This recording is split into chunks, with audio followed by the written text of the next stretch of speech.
What is up, everybody? We'll be starting here in just a couple minutes. We had to push it along. My dog wasn't feeling too great today, and I had to do a bunch of updates, OBS, but we are here. We're here to make some lovely, lovely internet history. Honestly, I'm here to talk about Shadowdark today. With our brand new campaign starting up here in July using the Shadowdark system, I figured I should do my due diligence to come here and share the love of what may be one of my favorite new systems of the year. And I gotta be honest, I have done a lot in the 30 years I have either been playing or working in this industry. And this is one of the first times that I've seen a 5e based game or a D20 based game really surprise me. So we'll be getting started here in a little bit. Get yourself something to drink. If it's late for you, grab a beer. Or if you're me, grab some iced coffee because I am tired as fuck. I'll see y'all here in just a couple minutes. I will be in chat though, so ask away if there's things you want to see, if there's any specifics within the Shadowdark book you want to know. We're going to go over the core book along with some of the supplements that are out there. And then we're also going to take a look at Shadow Darklings, which is a really great site for Shadowdark. If you want to support the stream, what we do, pick up your merch. If you're not part of the secret club yet, I highly recommend it. After all of our live shows, you get to have a behind the scenes while we're leveling up our characters, going over what's going to be next for the show, and just kind of a little time with the cast. And currently we have like 10 to 15 people with shirts, but if you haven't grabbed one while you can. This current version that is out will be going away pretty soon as the new secret shirt comes out for all the new seasons this year. Thank you to all the new people. I know we've got a lot of new people who've been watching our stuff and checking us out on YouTube. Thank you so much. My cast and I put a lot of work into these shows, and it has been over, I think, 3 years, 4 years. Serving Hands, you're in chats. How long has it been now? It's been a long time. But we are excited to bring more to you over the rest of this year, starting in July with our new show, continuing our second season of Athantia Superstitions. We're going to be going into episode 4. It has been wild being in the new Dragonbane engine versus Pathfinder 2, but I believe, at least I know I am, my cast seems to be really enjoying it.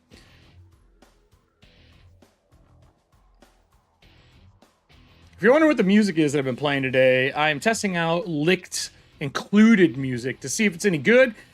Kind of creating playlists and seeing what's there. That's where some of this music's coming from. That's where I get all the really popular music from as well that I'm allowed to play, but I realize that they have some cool just metal lists and hip-hop and everything else, so you're listening to some Licked today. That's Lickd. Take that as derogatory as you want.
Well, that's enough of that. Let's try the new cyberpunk synthwave from White Bat. These guys never do me wrong.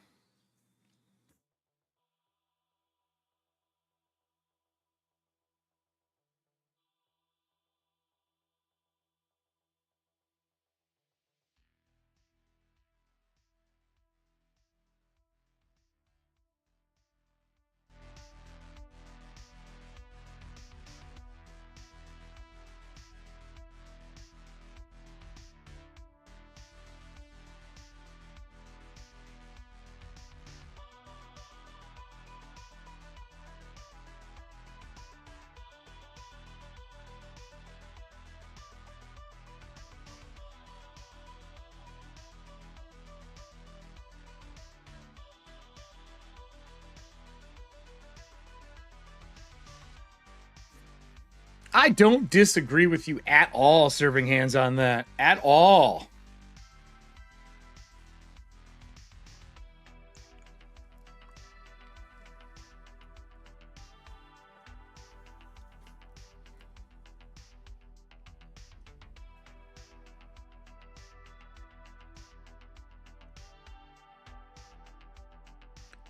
Aw, that's really sweet. She has been around the block for a while. Serving hands, how did you find us?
Quickly testing something here for lower thirds. Ooh, I like this song.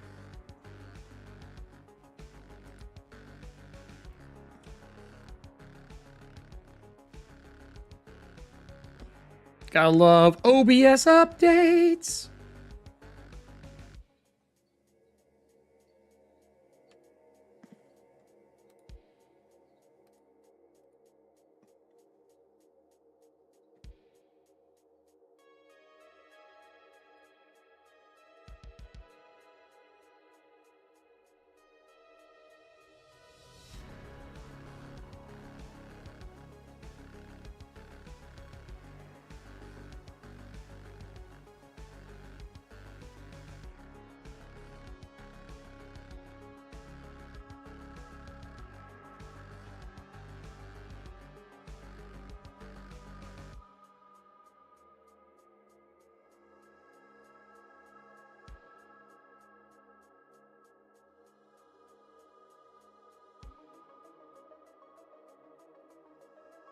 Let's try this one more time.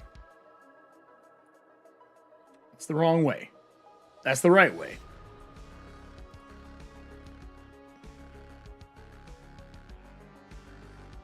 I literally just tested this before the last reboot. Very frustrating.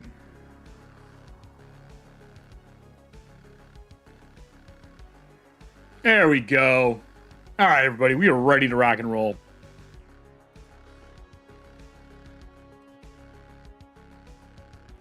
I agree. I just had somebody in a live game that I play ask me what a Frank House dilemma was because I threw a sticker at them. So that started the whole conversation. You can think, I think that was Todd in the audience, right? All right, enough of this. Let's get into this, everybody. This is going to be a little bit of a spicy topic today because of some of the stuff I have to say. But, you know, it's not really a hot take. It's just me being me. So let's see how this goes, shall we?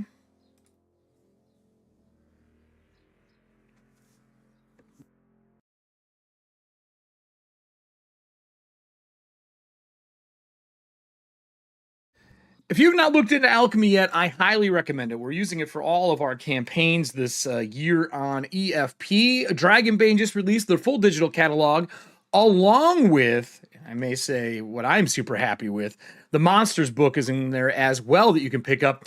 I hope you got in on the free RPG day. They gave out a bunch of free stuff from Vaskrim, which we interviewed Brian Collins over here during Corpse Talk. But check out their stuff. If you want combat made easy and you want something that lets you really feel like it's more of a cinematic game than a classic just paper on table, this is definitely the VTT for you. We're going to be using it for Shadowdark as well, and we got something special in store for that. I can't say too much other than there might be a beta test involved. But enough of that. Let's get into the show, everybody. Hey, everyone. How are you doing? Good afternoon, wherever you are. Today, we're talking about Shadowdark. And I got to tell you, this is all about why you should play Shadowdark. And because I told you to is the best reason. But honestly, I feel it's better than 5e. It's the next iteration of 5e meets new, polished game design. People forget that game design changes a lot over the years. So we're going to dive into looking at the book. We're going to talk about how we're going to be using it for our game. Ooh, it's bright in here today because this is midday. I got like a under light over here right now coming through from outdoors, which gives me these I haven't slept bags. But we've been busy around here, and I have been converting a bunch of stuff for Breachers into Shadowdark. And when I've been doing that, I've ran a bunch of Shadowdark previously, and I wanted to do a design day today. Originally, that's what I was going to do. I was going to design Shadowdark stuff for the stream, but I realized that if I was to do design work live, none of you would know what I was talking about because I haven't shown off Shadowdark. And not everybody has had Shadowdark at the table yet. Some people have played with me. I would say, I'm fixing this in the background. I would say that half of my friends, like my local friend groups and friends that I have played with me. But not everyone has yet. And because not everyone has yet, I wanted to come here and give the Arcane Library, the makers of Shadowdark, a little bit of review. So, I'm going to give you a quick breakdown. Here's the things we're going to be going over today. And this is this is spicy light right now. I want to get this fixed before we start. Maybe if I tilt this switch a little bit. What do you guys think? See outdoor light. It's picking up everything today in here. It's super bright. So we're going to break down this way. Here's the things we're going to go over. I'm going to go over the book, obviously. We're going to dive into it and look through it. We're going to break it into a few parts. What players get, what GMs get, the nitty fucking gritty of the game and what I enjoy about it, from how mechanics work all the way to gear and magic, right? And also why I believe design more, don't whine as a GM and a party at a table. This game makes it very easy for you to make your own stuff for your table, whatever it is you think would be fitting for your game.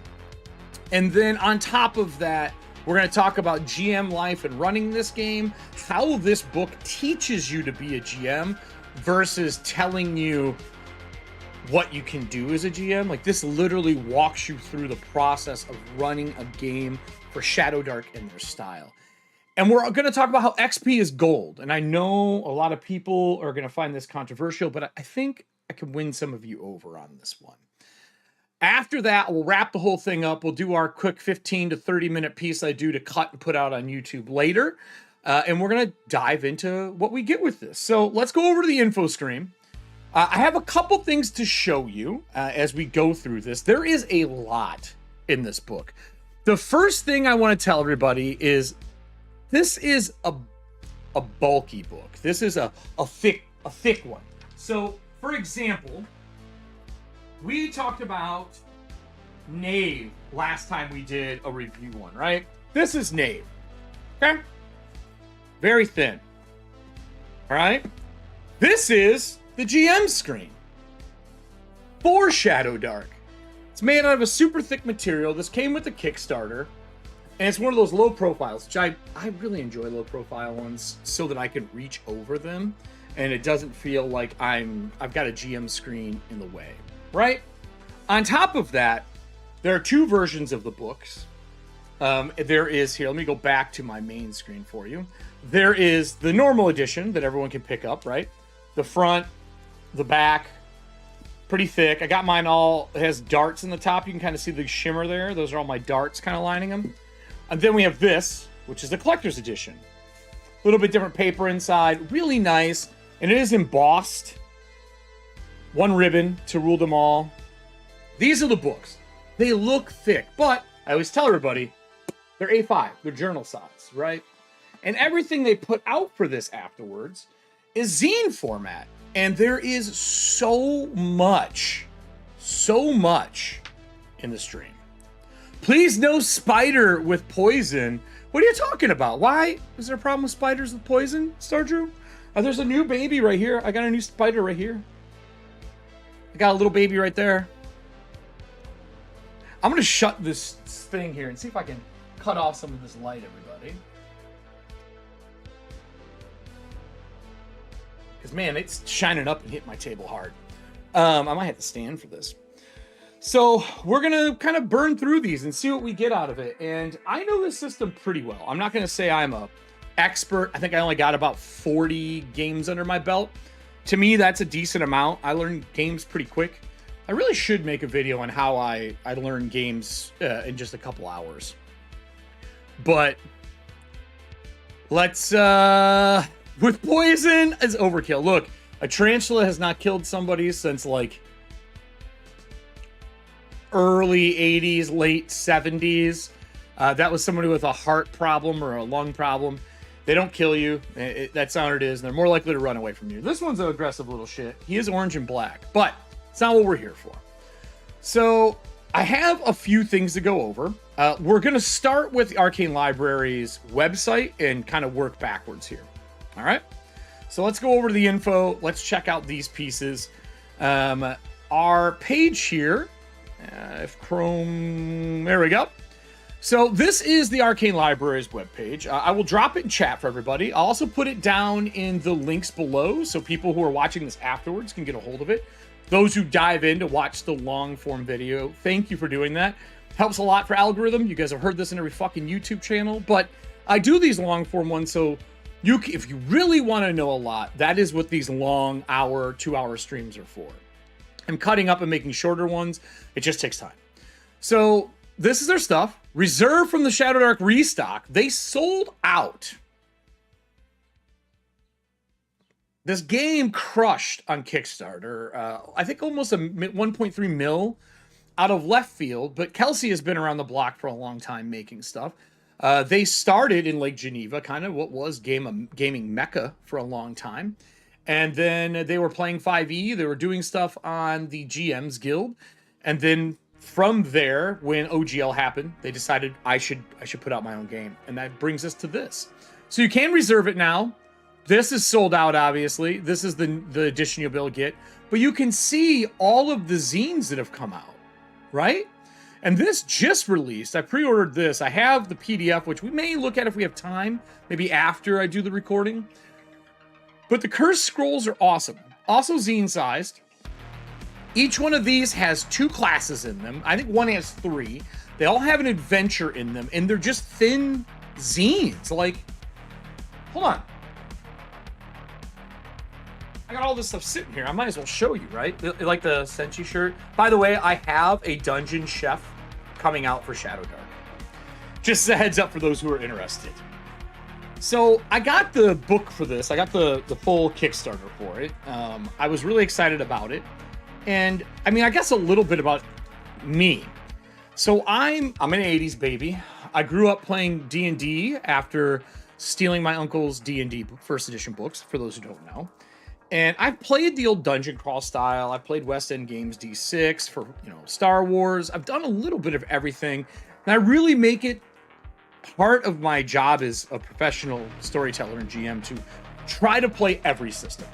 I really, really try to do that. Now, I know I can't always, but you never know what you're going to find. And really in the late 2000s, when the 3.0 came out and everyone could start making things under 3.0, the one good thing Wizards did back in the day, and that whole OGL, we started seeing new designers come out of the woodwork because there was a way to make a game around an audience.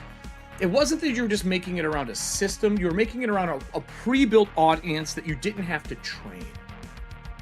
And that's kind of what Shadowdark has done, but they've taken a lot of the good things from old school gaming, OSR, and they've taken a lot of new style of design and put them together. That's my feeling on this as a whole. So each one of these come in like the little cellophane style. They're very thin. So you got all your Cursed Scrolls. They're physical versions, right? Like Cursed Scroll 1, 2, and 3. And you can see these. And then on the back, they even have tables for while you're running a table. You could literally have people bring character sheets, bring this, and need nothing else to run a game. And I appreciate that as someone who runs as many games as they do. They also put out a bunch of monster stat cards and like the arts on the back of them, right? And then they also put out one-page dungeons, and then some of them have extra print on the back of them as well. And then they also did a bunch of pre-printed character sheets with art on the back. Anyone who was at GaryCon got to see these in person. I threw these all on the table, picture up, said pick from the picture, because it just makes it easier. And then this is the character sheet. That's all there is to it. So when you're looking over at the sheet, when you look at the sheets, you got all this stuff that's here. And they even have, like, you can buy the pre-made characters for people. You can buy the GM sheet. There's some stuff here I don't even have that I think is super cool. So regardless, you can pick the PDF up now. If you have a shot glass next to you, I highly recommend getting ready for Eric saying hyperlink. All right, if someone wants to start that counter, I highly, highly recommend it because there is so many hyperlinks in this. So many. But enough about that. We're here to talk about Shadowdark, right? We're here to talk about Shadowdark and what Shadowdark is. This is the collector's edition cover. I'll zoom out a little bit so you can take a look at it.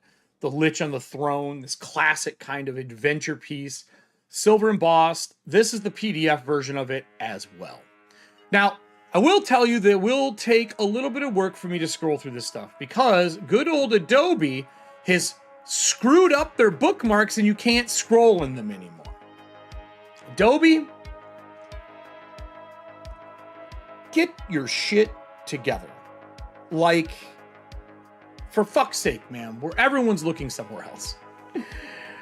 Anyway, all of these are your lovely bookmarks, just to give you an idea of what the PDF has. It literally has everything broken down. It is a big book. It's 332 pages of gloriousness, right? Like just straight up good stuff. So I'm going to try not to go through that. We're going to scroll through it this way. You should be able to see most of the stuff on screen. I'm going to zoom in a couple just to make it bigger, and I will scroll through it. So the cover of your book immediately has the most important stuff in it. And these are the first 2 pages in your book. Weapons and armor are there. You will notice how easy this is to read. Like, this thing is lighting my face up. It's black and white. The entire book is. This was a design choice to keep the OSR feel, but I think it was a design choice to make it easy to understand. And you will see what I mean as we go through. There are going to be some times where I am going to switch to the 2-page view. Like, I love the 2-page view in this. Like, I think it looks great. I probably could do this whole thing in the 2-page view and change my Acrobat thing for it, but it's really clean, right? For the show, because we already have it set up, we're gonna go just the scroll style. Kudos to giving page numbers for the art and who did them. I love this as a creative. Thank you for giving credit where credit is due, like legitimately. They tell you where they printed it. They say what it's for. It's super cool. Everything here is hyperlinked, and I mean every single thing is hyperlinked. Makes me very happy. Start those counters. This is your whole index for everything to start, and then your first real art piece. This gives a really good feeling for Shadowdark. Now, I need to preface something here. Shadowdark does not have a setting. There is no setting for Shadowdark, and I think people have a misunderstanding that Shadowdark is just a dungeon crawler.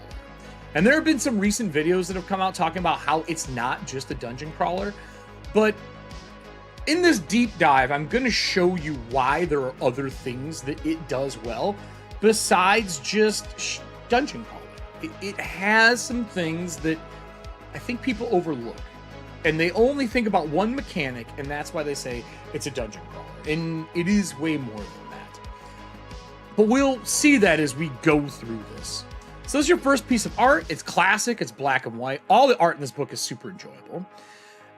Everything is very clean. If it's in 2-column, it's a big font. It's easy to read for everybody. It explains what Shadowdark is, like every game does. But you'll start to notice right here that the way that this book teaches you is in 1 to 2 page spreads, and then it bounces. Like, it's really clean design. And a lot of new companies have been going this style of design, and I won't be too fucking surprised if you see D&D do the same thing following what indie has developed.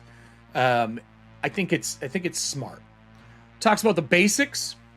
We all know these things, but I'll be honest, you should read them because there are things in this game that are slightly different. I'll try to point them out as I remember them, but everything is not the same. Like, initiative is a little different in this game. And thinking off of your character sheet is a huge part of this game. We'll get into that as well. Dice, polyhedral, like you know. Stats should look real fucking familiar, right? Strength, Dex, Con, Int, Wisdom, Charisma, super familiar. How you do a check, it's equal to or over. Your DCs are built into this game and they're static. So here's where the smart design starts. Unlike 5e, for those of you that are 5e fans, 5e they do a disservice to new GMs in my eyes. They make new GMs learn 2 tables for DCs. They make you learn the skill progression DCs. They make you learn the save progression DCs. We're not even talking about attacks and ACs. That goes everywhere. The CRs and encounter ratings don't work in D&D. And I think if they never touted that that's how you built encounters, they would have been fine, but they didn't. And on top of that, you have to learn just stat check DCs. Now, those DC scales are all different. And in newer design, I'm not even gonna say indie, just new design, you will see a lot of companies swinging away from that. From Morkborg to how Free League handles Year Zero, or even their Twilight engines, or Dragonbane, you will also see that shift with things like Shadowdark. And I wouldn't be surprised if DC20 has that, but I have not investigated that enough to know. But the checks are static, and there's DCs in them, and you can kind of slide to that variancy, because having too much makes it a pain in the ass. I hate it. I absolutely hate it. So they do away with that, and we're going to go through a little bit here, and we'll see a lot more of it as we dig in. Advantage and disadvantage is still in this game. You'll notice that when numbers are needed for dice, this is smart layout for the layout people out there. Instead of putting 1d4 to cut down on the amount of shit you're putting on the page, it's just the letter D and the number of the die, unless more dice are required. Also, you'll notice advantage and disadvantage, how that works. Roll 2 times, use the better result. Roll 2 times, use the worst result. They've kept the 5e mechanic. Stats are the same. Checks. Hit points is where it gets wild. Your hit points do go up in this game, but they're very low. You only get your Constitution score first level. And when you are dying, short of a few variable rules, which are very cool, not even variable, conditional rules, you roll a d4 and add your con modifier, and that's how many rounds you have before you die. Death save, you only get up on a 20. That's it. Unless someone comes and saves your ass, that's the only way you get up. And you may think, God, characters die a lot in this game. You're right, they can. You have to play smart in this game. You don't get to run in. This is not heroic fantasy. Like, let's be very clear. This is a grim, dark fantasy setting, up to fantasy, medieval even, but the high heroics aren't in this version of Shadowdark. I'm sure there's a way to do it, but I believe if you want to play a high fantasy game, go find a high fantasy system. Right? This is awesome for that grim, dark kind of feel. Again, great art.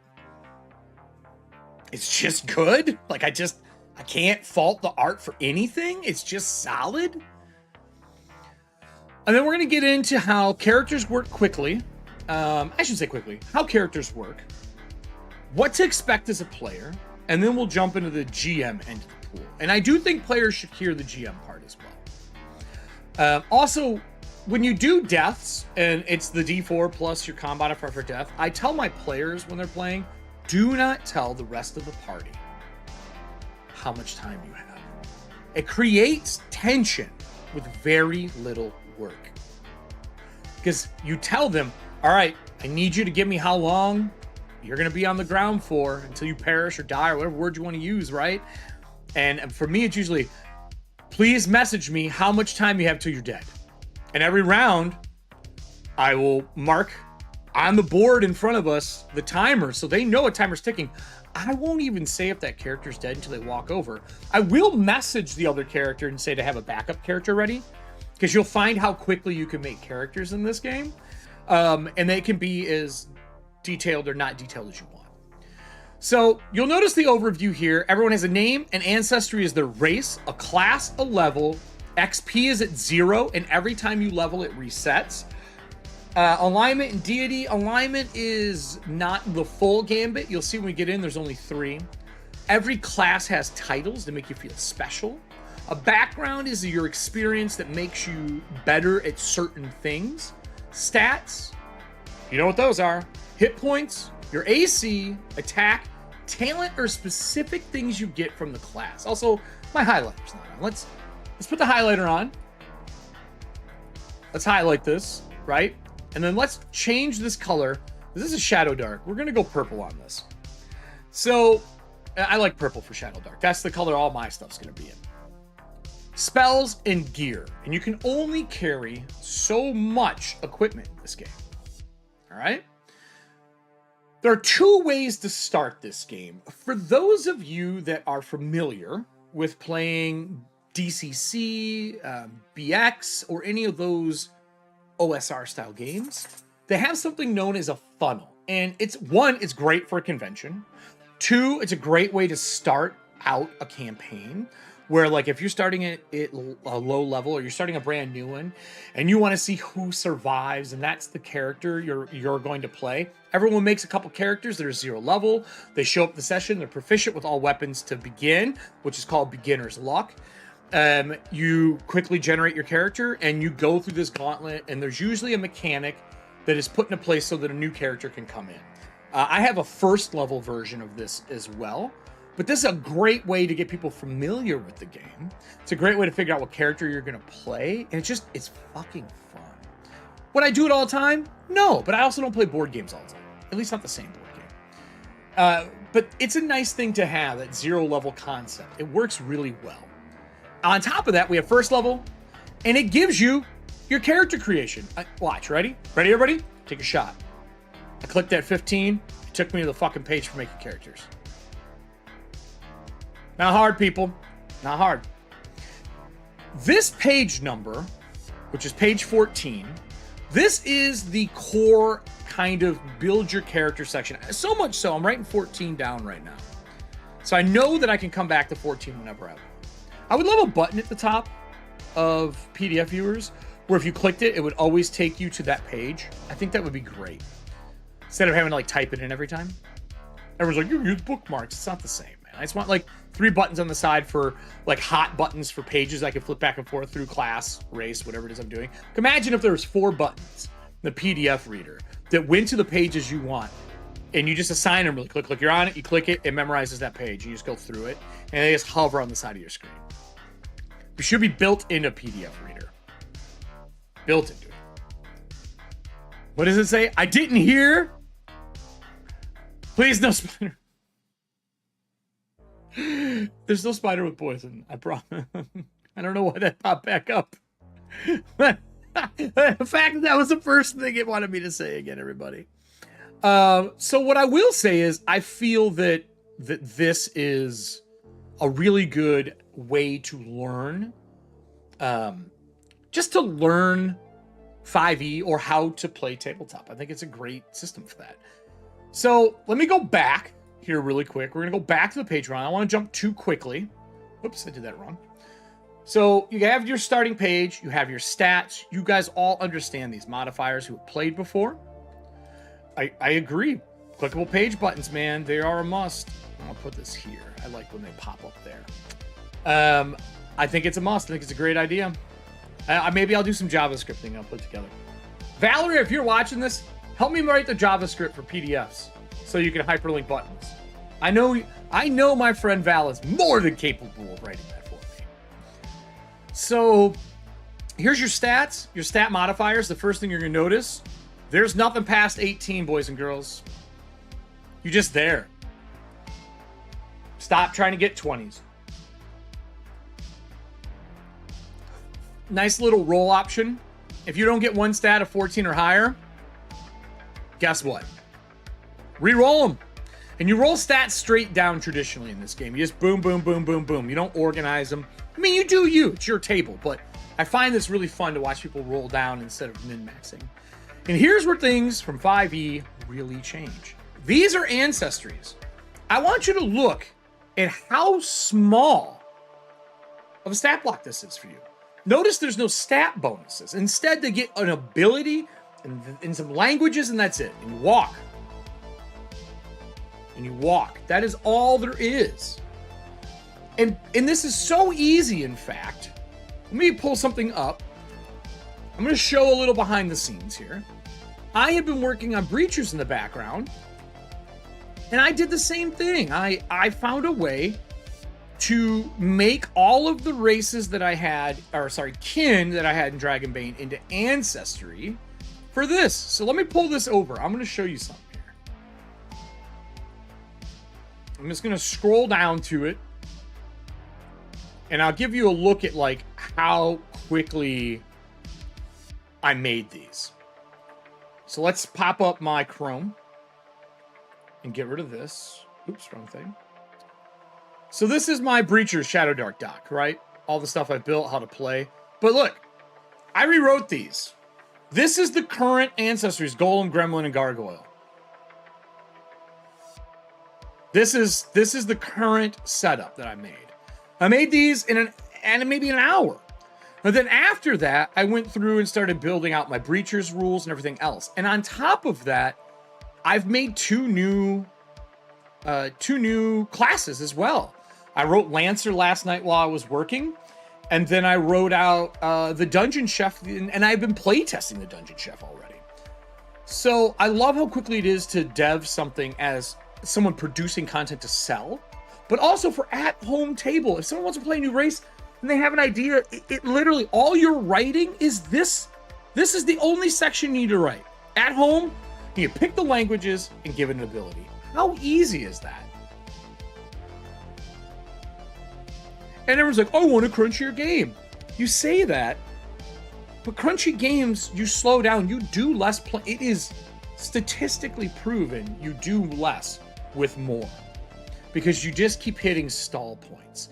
So much more gets done when there's no stall points. And I've ran more games than your average person, right? So here's all your races. Another great piece of art that just quantifies adventurers. And then we go right into classes. So we have fighter in this game. I'll pull this open so you can probably see it on the side. So you have fighter, priest, thief, and wizard. That are the only classes that are in the core book. And classes are very specific in this. Classes serve purpose versus being all over the place. And this is where I think the game really starts changing. Your Ancestry was a good start where it's clean, easy. Dragonbane did the same thing when we looked through that. But the classes in this, two fighters can be next to each other, but they don't inherently feel the same at all. And it's because how you gain talents, which are like abilities from D&D. This game only goes to level 10, right? So none of that 11 to 20. Honestly, if you're playing 11 to 20, you're making characters to that level a lot of times. I'm not saying people don't play to that scope, but that is not the most common played section. It's 1 to 10. And the weapons you have, the armor that you have, the couple of abilities, right?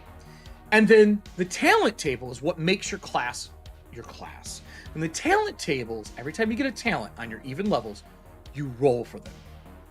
You roll for them. You don't pick them unless you get a 12.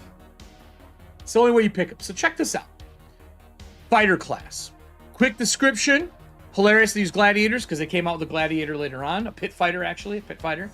You get all weapons. That is huge in this game. Weapons determine class a lot in this game, like they do in a lot of video games that we play. Armor, you get all of them. And since you get all, you get crossbows, which are very powerful in medieval times and in this game. And then you get 3 abilities.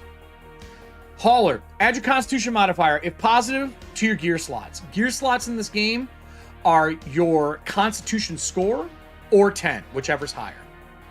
That is how many items you can carry. Items take 1 slot, 2 slot, 3 slot, 4 slot. Usually things are 1 or none. Some weapons take 2 because they're big. That's big in this game. Weapon mastery. Choose one type of weapon, such as a longsword. You gain a +1 attack and damage with that weapon type. In addition, add half your level to these rolls. This makes you a really good fighter. And then grit. Choose strength or dex. You have advantage on checks of that type to overcome opposing force, such as kicking open a door, which is strength, slipping free of rusty chains, and you pick this style of fighter that you are. And then you have your talents below that, which are 2d6, and all of the ones in the core book are 2d6. Some of the ones in the scrolls are a little different. The cursed scrolls have more in them.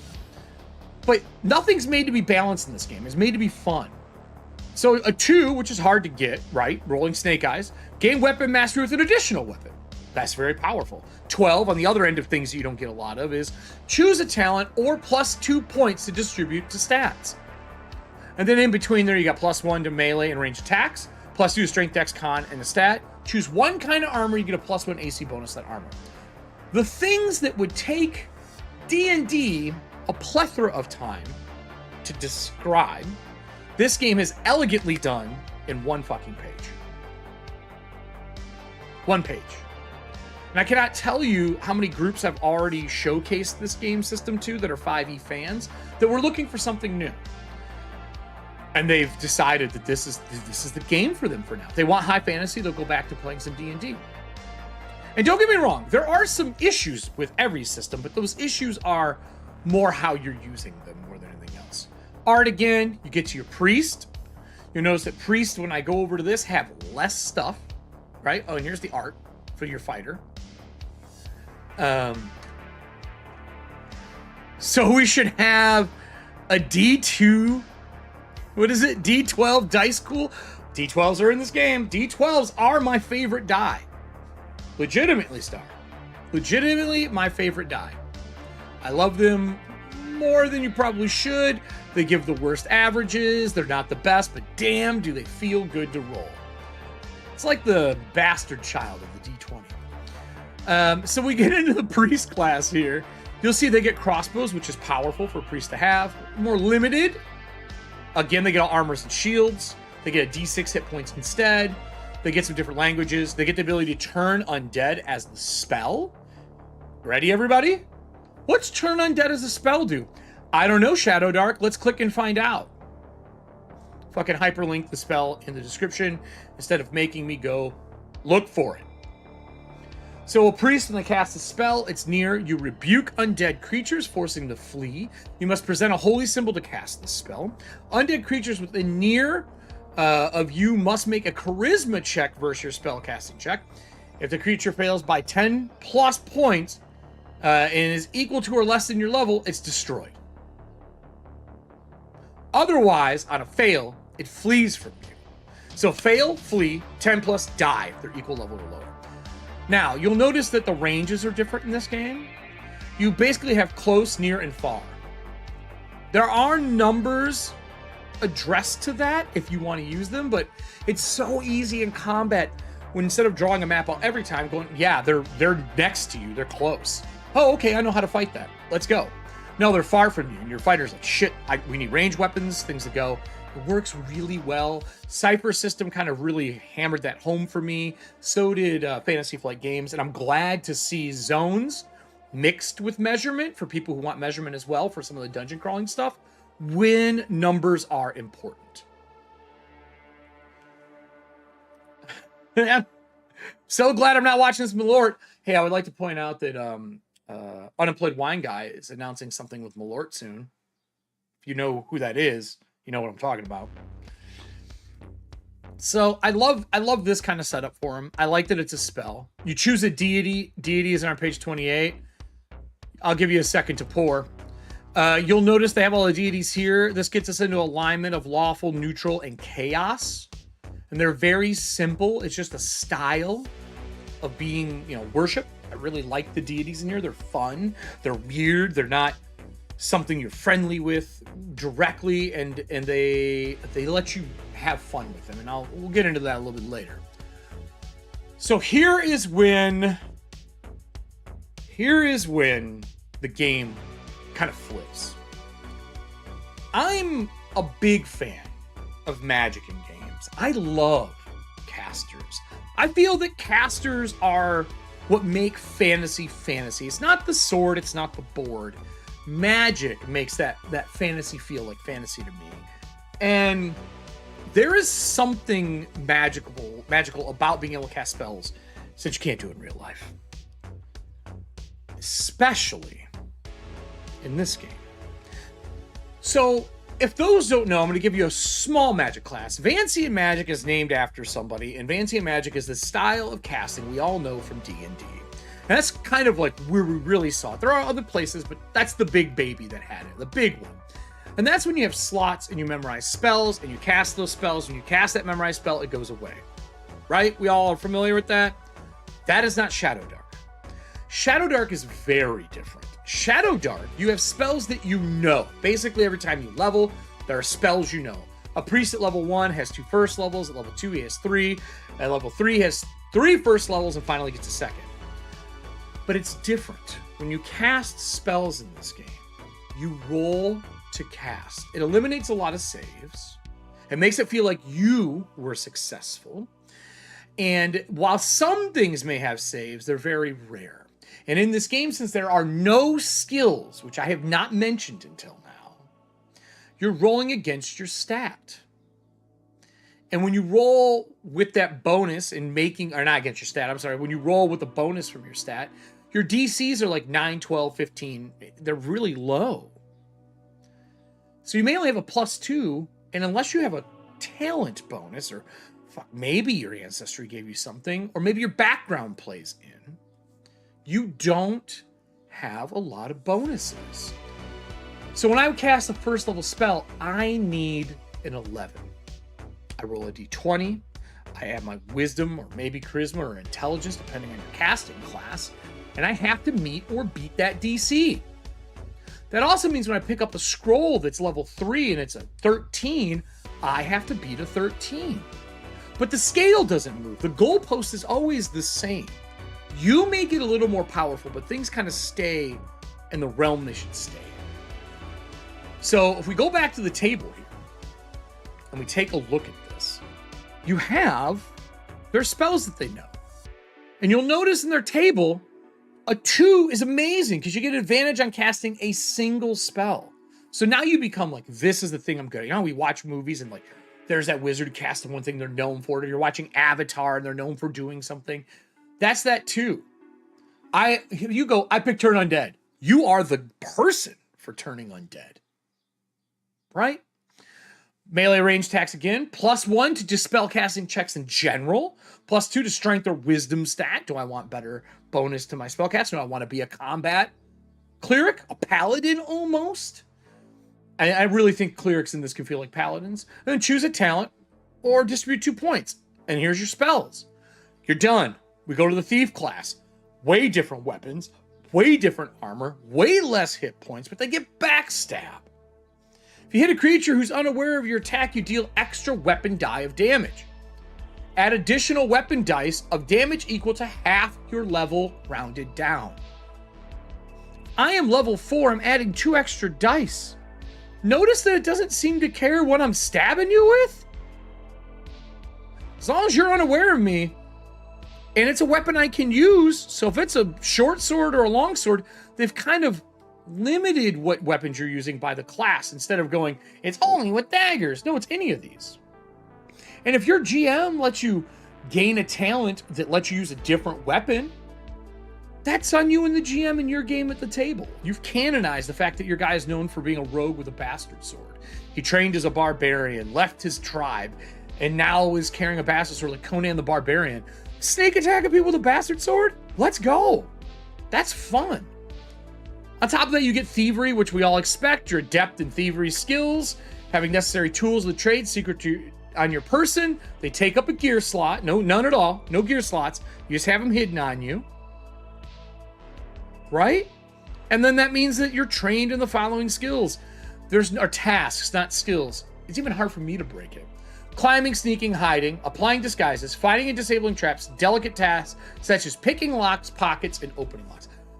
Amazing. You can pick locks and open and pick pockets just like you should be able to. And then you'll notice their talent, gain an advantage on initiative rolls. Reroll a duplicator. You only get this once.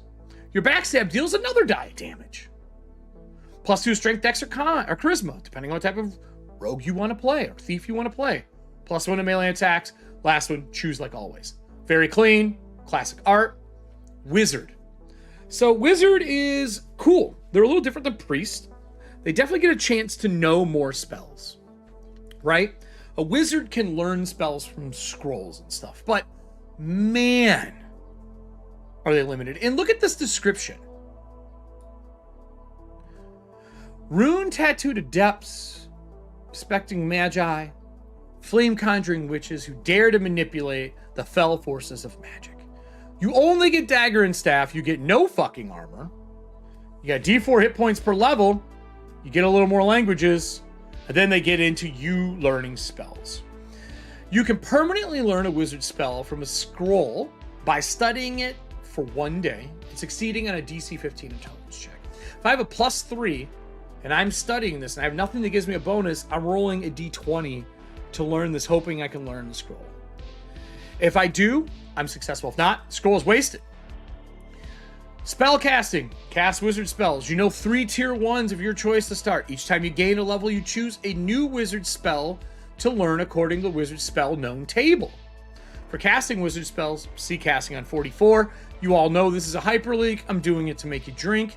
It takes us right into spell casting, and that covers wizard and priest. Notice they did it one page. So right now they've taught you all 4 classes and the basics of the game in 24 pages. Here's your known spells. Here's your wizard talent. Make a random magic item. This is big, by the way. This is the only way to get magical items in the game currently. That means that you can make one random magical item of your type, of your choosing. You go to 282. Yes, it is hyperlinked. And look at this. Make your item. What's the qualities? What does it do? What does it make? How does it function? Does it have a personality? Is it really cursed? And then, just like Knave, just like all these new designers, they give you a spark table for making amazing things. So like if we do 1d20 and we do this 3 times, I don't think I have a 3d20 chat bot, right? See if this works. When I do it on mine, it's very slow. Very slow. There we go. So we got a 7, a 13. I don't know if it recognized that last one. There we go. Thank you. 7, 13, and a 4. So 7, I am making a magical item. I'm going to say it's, we talked about a chef. I am making a cooking pot for my chef friend. So a 7, it is crawls. What was the next one? 13. Crawls. Oh no, I'm making a bow. Never mind. So we'll say cooking pot. Crawls cooking pot of destruction. He's got an explosive cooking pot. How clean is that though? And you made a magical item. Fucking great. Intelligence bonus or +1 to wizard spellcasting check. Very important choice here. Gain an advantage on one spell that you want. Learn one additional wizard spell of any tier you know. Choose a talent or +2 points to distribute. And then we get into their equivalent of kind of skills in this game. So those of you who don't know, I'm a big fan of Shadow the Demon Lord and Weird Wizard. I love their professions. You get 2 of them, and it's kind of how you've trained. What makes you different to the people left and right of you. This is the same thing, but a little more broad scope. I don't want to say broad scope. Closer to Shadow the Demon Lord, where the background is kind of like your knowledge and skills that might be important to your adventures. And you can roll on this table. You can develop your own. And there's a table. So give me a D20, somebody. One D20. Yes, too mad. I agree with you. I agree with you, too mad. Hold on here. Maybe destruction is the catch. Maybe they blow up from the inside. You're just like eating your food, waiting for it, right? So when you look at these, you have a lot of options. So here's your D20 background. Someone rolled a 10. So we talked about our thief, right? We are a thief barbarian. You left the horde, but it never quite left you. And that says you work with your DM to determine your background provides you advantages in a given situation. If you went, hey, I would love, can I use like barbarian weapons for my thief? I feel like it's suiting. Would you be cool with that since I rolled this background? And they went, yeah, I mean, all it's going to do is wash out your bane for using a weapon that you normally can't use. And you're like, yeah, that's great. I'm fine with that. Let's go. And now you're using a bastard sword because you're strong enough to use it. And you kind of know how they function. And they're okay with it. But normally it's for knowledge and skills that prove useful. But like that's all you got to do with your GM and you're done. You're done. Hey, can I have my magic all look like sand magic since I come from like a red plateau desert area? Sure, fuck it. Yeah, let's go. But it also works for things like I may know how to set up a camp. Hey, I'm a barbarian. Would it be fair to say I've set up camps before? You know what? You're in an arid, dry place. You know how to find fuel to do stuff. Yeah, that makes sense to me. You get an advantage on it. That's the conversation. That's it. That's all there is to a background. And I did the same thing for Breachers. Breachers, I added 20 new backgrounds for Breachers. And I added some wild ones because mine is medieval that has had industry stacked on it in the last 10 years. And I've added a bunch of new things, like I added the District Crier, a Sojourner, a Rope Maker, things that make sense for my setting. So if you were to write your own game at home and you wanted to flavor your game, you just look at this chart and go, okay, I'm gonna make maybe just 10 extra backgrounds. I did 20 because you roll a d20 once and you check both charts. You see which one you want and you're good to go. It's just a really fun way to see skills handled in the game. That's what I'll say, skills handled in the game. Alignment, chaotic, lawful, neutral. Figure it out, boys and girls. It's not hard. Your deities, which we talked about. Titles. Every class has titles. And I think this is something that makes people think about their class as something more than a wizard, thief, fighter, priest. You start looking at when you're lawful and you're level 1 to 2 as a fighter, and you're like, you know, I'm lawful, a squire. Yeah, I could be a squire. That's a really cool, I'm a squire to a knight of a kingdom. Or I'm chaotic. I'm a knave. Or they go, no way, I'm gonna be you know, a curmudgeon, you know, street gang member. Like whatever it is you want to do, this starts making you think about what fighter means for your character. Priest, all of those things. And I love them. I think they're fun. Like the lawful version for a thief, that's hard.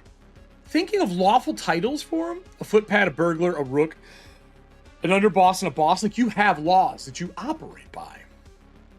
It's a great concept, and I like the 3 alignments because I think the idea of lawful, chaotic, and neutral is easier to wrap your head around, and it lets those who come from 5e mentality or just D&D mentality swing that good to evil however you need. You know what I mean? Languages in the game, you can always add your own.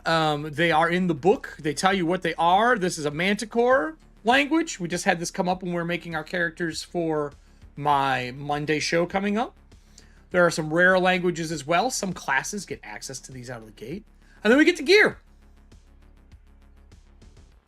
Gear is really different in this game, everyone. To me, 2d6 times 5 gold to start.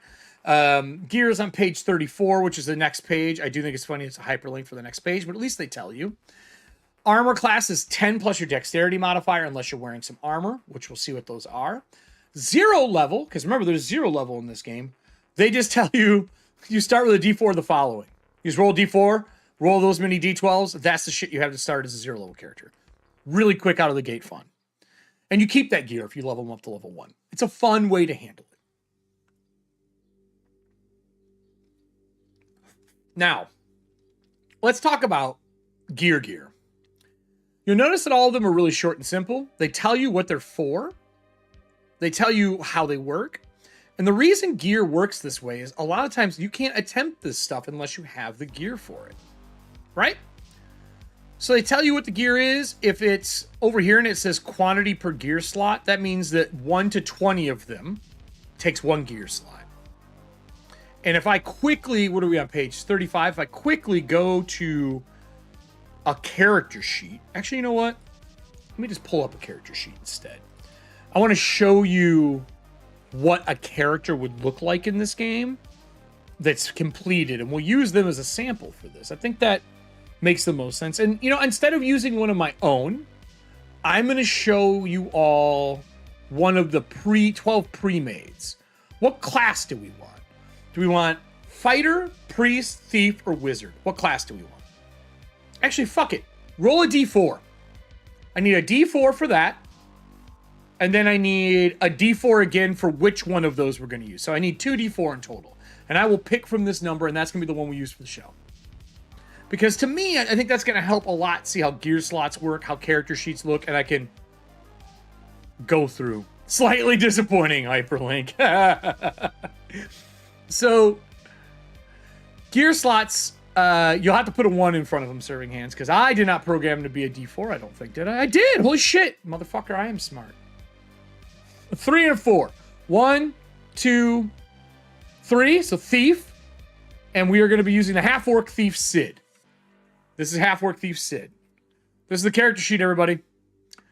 Ooh, I'm gonna have to add a page so we can scroll. Hold on. Hold on here. Insert blank page. After. Okay. I can't scroll when there's not a page below. So here's our character sheets. Clean, right? So you'll notice that there's dashes here in gear. Those are slots they don't have. They are a rogue, so they either get 10 or 13.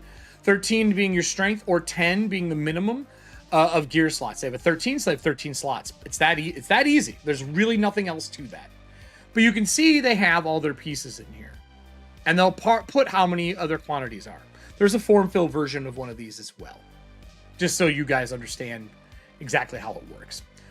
So they also have a crawling kit. I recommend most people buy this. It's 7 gold. This gives you everything that's in here. It gives you a backpack that contains all of the following things. You'll notice that a backpack in this game holds all the gear you can carry. Don't lose it. That means if you aren't carrying it in your hands, and someone steals your backpack, your shit's gone. It's just how it goes. It's just how it goes. Maybe you have something on a pouch, but overall, you're screwed. You're screwed. So they break down all of this pretty well. I'm a big fan of this concept. I think they kind of crush gear. But take a look at the weapon damage in this. For those who are 5e fans, take a look at it and tell me if this doesn't feel like it's a little more damage than normal. There's a lot of damage in here. Some are less, some are more.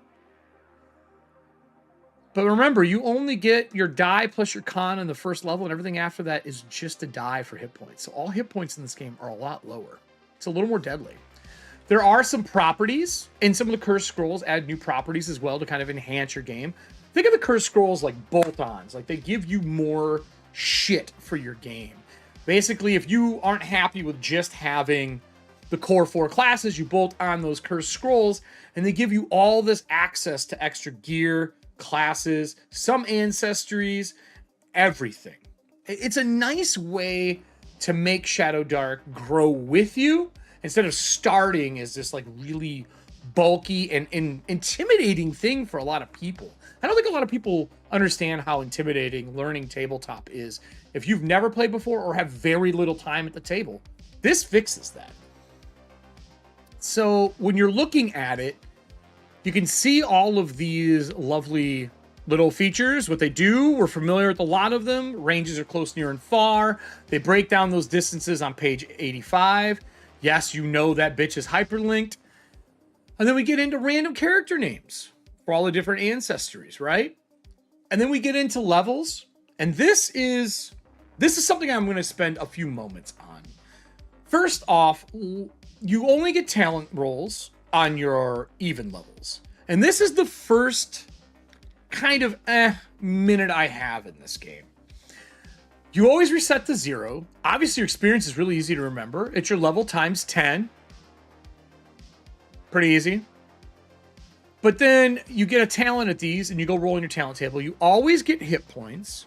Casters will get a bonus to, you know, some of their getting new spells. Rogue will get better at backstab as they go up. Fighter gets some bonuses with their primary weapon. But I don't like dead levels. I don't like the dead 2, 4, 6, 8, 10.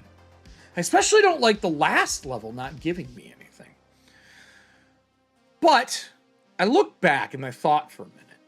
It doesn't have to be that way. There is the fact that you're making a setting at home, and I think those odd levels are where you make things specific for your game. Have it be a part of an organization. Have it be the game as a whole, like I'm doing for Breachers. Have it be maybe your character's also a mutant in the game, and those are his mutant powers that come out on those levels. Those dead levels, those lined levels, those non-talent levels, become a play space for you as a GM and a player at a table and as designers building things. So, for example, for breachers, I made breacher talents to make your characters feel like breachers. So, for example, at a 14, a bladed smith has seen your weapon and taken it as one of his own. Reforging it into a named weapon adds an extra die of damage. He will always repair his child for free. This is a talent you get if you roll it at one of your levels that you don't get anything in Shadowdark. And I see this as a great way for people to enhance their game and personalize it for your table. Those are Eric's decisions, dice roll GM. That would be neat. Oh, thank you. Yeah. And I have a lot of them for that. I feel like this game's got space to build, and I love that I feel, reading through this whole book a couple times now, I feel that Kelsey did it on purpose. I think they left gaps to play in. They left space for you to be creative at your table, your stream, whatever the fuck you're doing with the game, selling product, because you're allowed to make things for Shadowdark and sell it. They got their start because of the OGL, and they are passing that on with Shadowdark. And there's a vibrant community in it. Their Discord is popping off every time I look at it. They will be at Gen Con. Kelsey's going to be at a table. So I'm excited to see where this goes. You know, we're hitting that year mark here, or not year, half year mark right now. So it needs to get in stores. So leveling up, we talked about how it works. And you know, you get your talent roll, you know how you increase your HP. They even have random character tables. If you just want to generate random characters, you roll your stats here. Here you go. Make your random characters. You could start a game and need an NPC for a game and roll out an entire thing. And then if you're designing things for your own game, instead of making brand new tables, unless you don't want this stuff used, I would just make a table that coincides with that table roll. So if ancestries are D12, use a D12 for your stuff. And then you could just say, you're a human or a this, you're an elf or a this. It really lets you kind of figure out how that works. If you add new classes, you can add those in as well. You can make it a D4 and you can, or make it a D6 and say on a 6, pick your class, pick from the new stuff. Or if there's your classes for your setting are more common than, let's say, a priest, maybe there's no priests in your world, replace priest with whatever that class is. For me, maybe it's Dungeon Chef or Lancer.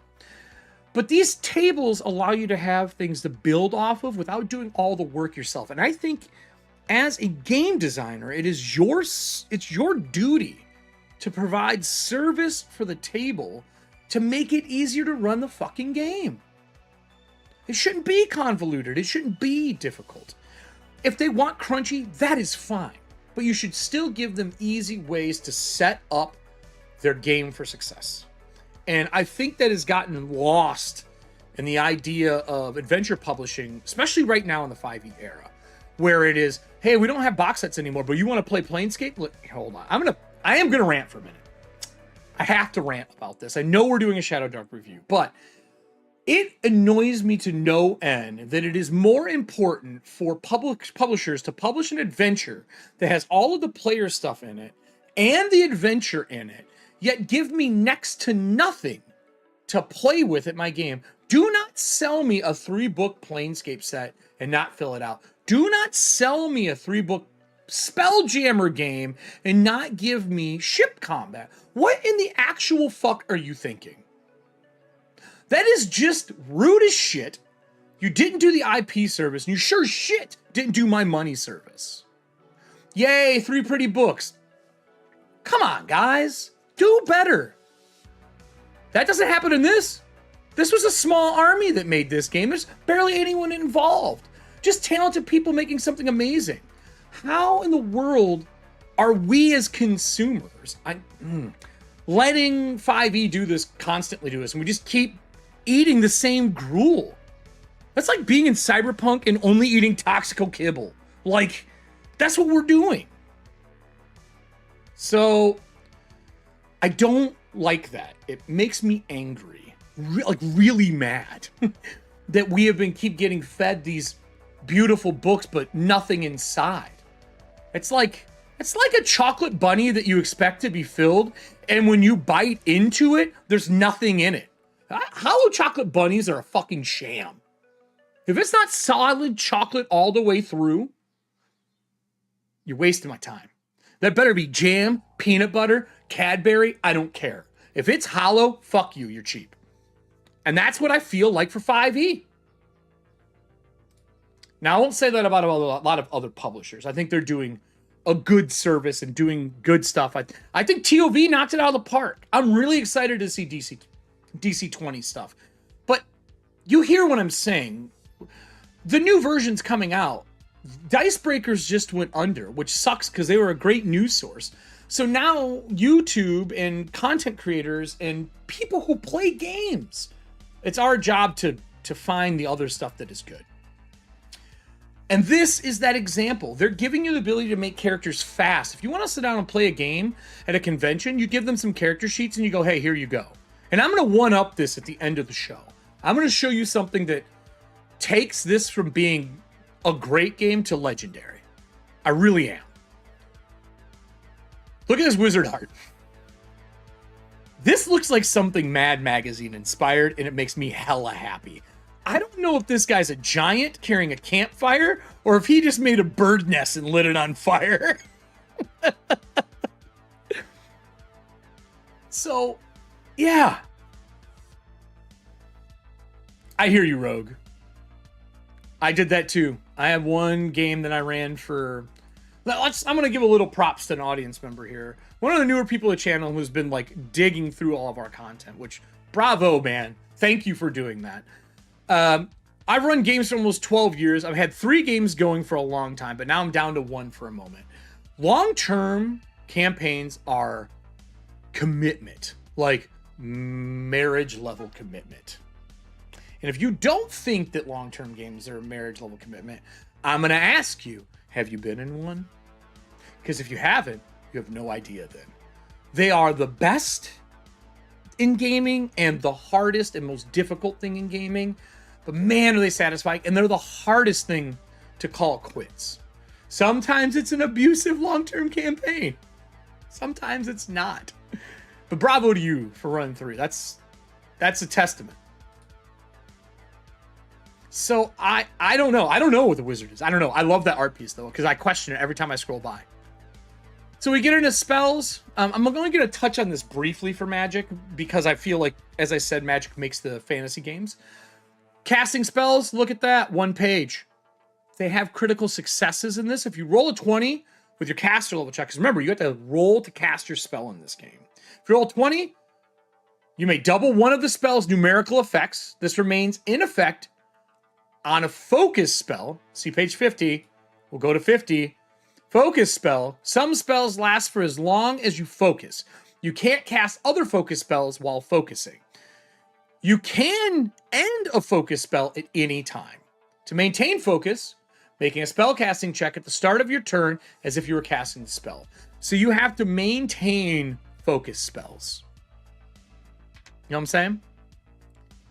It's kind of cool. So that means like if you have light up while you're going through a dungeon, when you're in that round by round kind of mentality, you have to keep that spell up and running or it goes away. So you'll see that there's critical success. This remains in effect on a focus spell, but if you're casting a spell that's like damage dealing, you can double the numerical effect. Oh, I do 3d6. No, fuck you. I do 6d6. But the same is said when you roll a 1. Wizard and priest spells. A 5 or 10 turns. Okay, cool. Yeah, you got to roll. You got to keep up and going. Wizard and priest spells, also other classes that are in the Curse Scrolls have their own spell tables. You have to roll on a mishap table if you fuck up. And then there's penance. The GM determines what the nature of penance you must undertake based on your deity and alignment. And then there's a sacrifice value.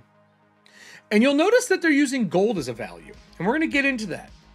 Because gold is experience in this game, which we'll talk about. So you'll see mishap tables based on your tiers. Tier 1, Spellworm. You lose the ability to cast a random spell on each of your turns until you pass a DC 12 Constitution check. You regain the ability to cast those spells after completing a rest. And they have them for each tier. It's super fun because magic is crazy and chaotic.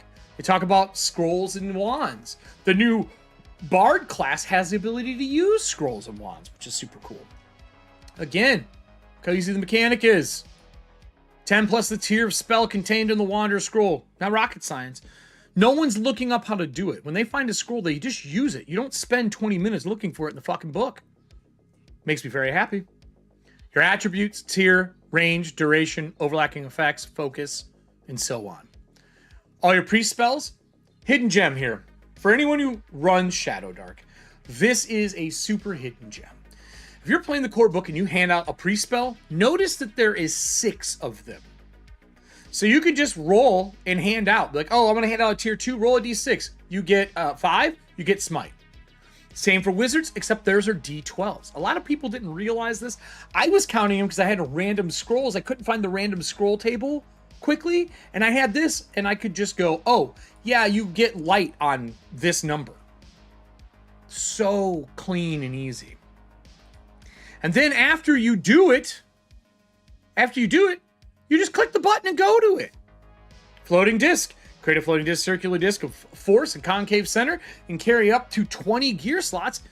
It hovers at waist level and automatically stays within near of you. It can't cross over drop-offs or pits taller than a human. How genius. Clean. So that's our spells. Now we're going to go over here, unless somebody wants to see a specific spell. If someone wants to see specific spells, put them in here and I'll pull them out. If there's one from 5e that you want to see how it works in Shadowdark, because that's going to help you kind of put yourself in space, let me know. And I will pull it up on screen. So while you guys are putting that in here, I'm going to go to the next section. Oh, look, Adobe won't let me scroll. Adobe. We're going to go past magical scrolls and spells. So all the spells, each spell has its own bookmark. And we're going to go to gameplay. I'm going to remember that spells are on page 54. So we can come back to it if we need it for anything. Spells, and then this is character build. But if there's a spell you want to know, I will look it up. Some humans are taller than others. That's true. That's true. So we'll say no one's taller than 7. So 7-foot pits, man. Is it a boomerang? You know what spell I'll ask for? Is it boomerang? Is there a spell you want? I'll pause for a second. We'll look through spells. What spell do you want me to pull? Boomerang is not in here. I don't think boomerang's a spell in this game, is it?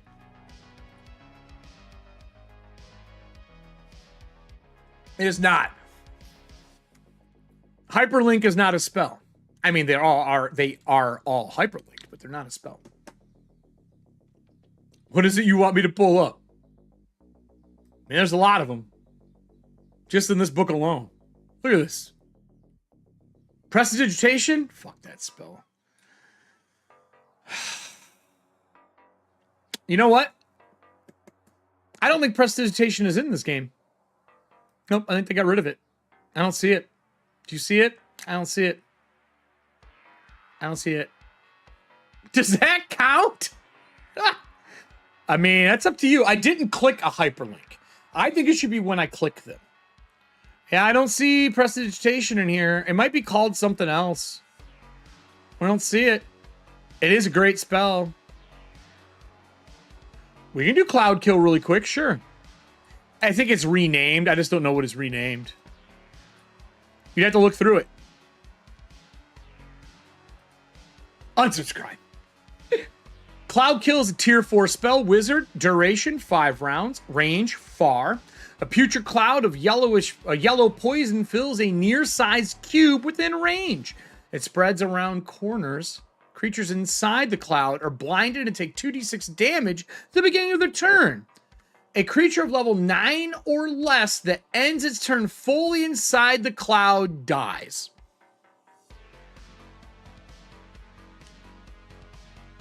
So if I cast this in a small room and hold the door shut for a round, that means that monster is dead.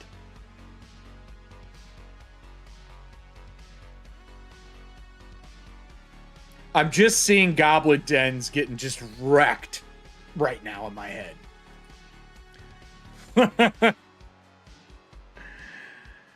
Oh my God. It scares me. Anyway, let's go on to gameplay.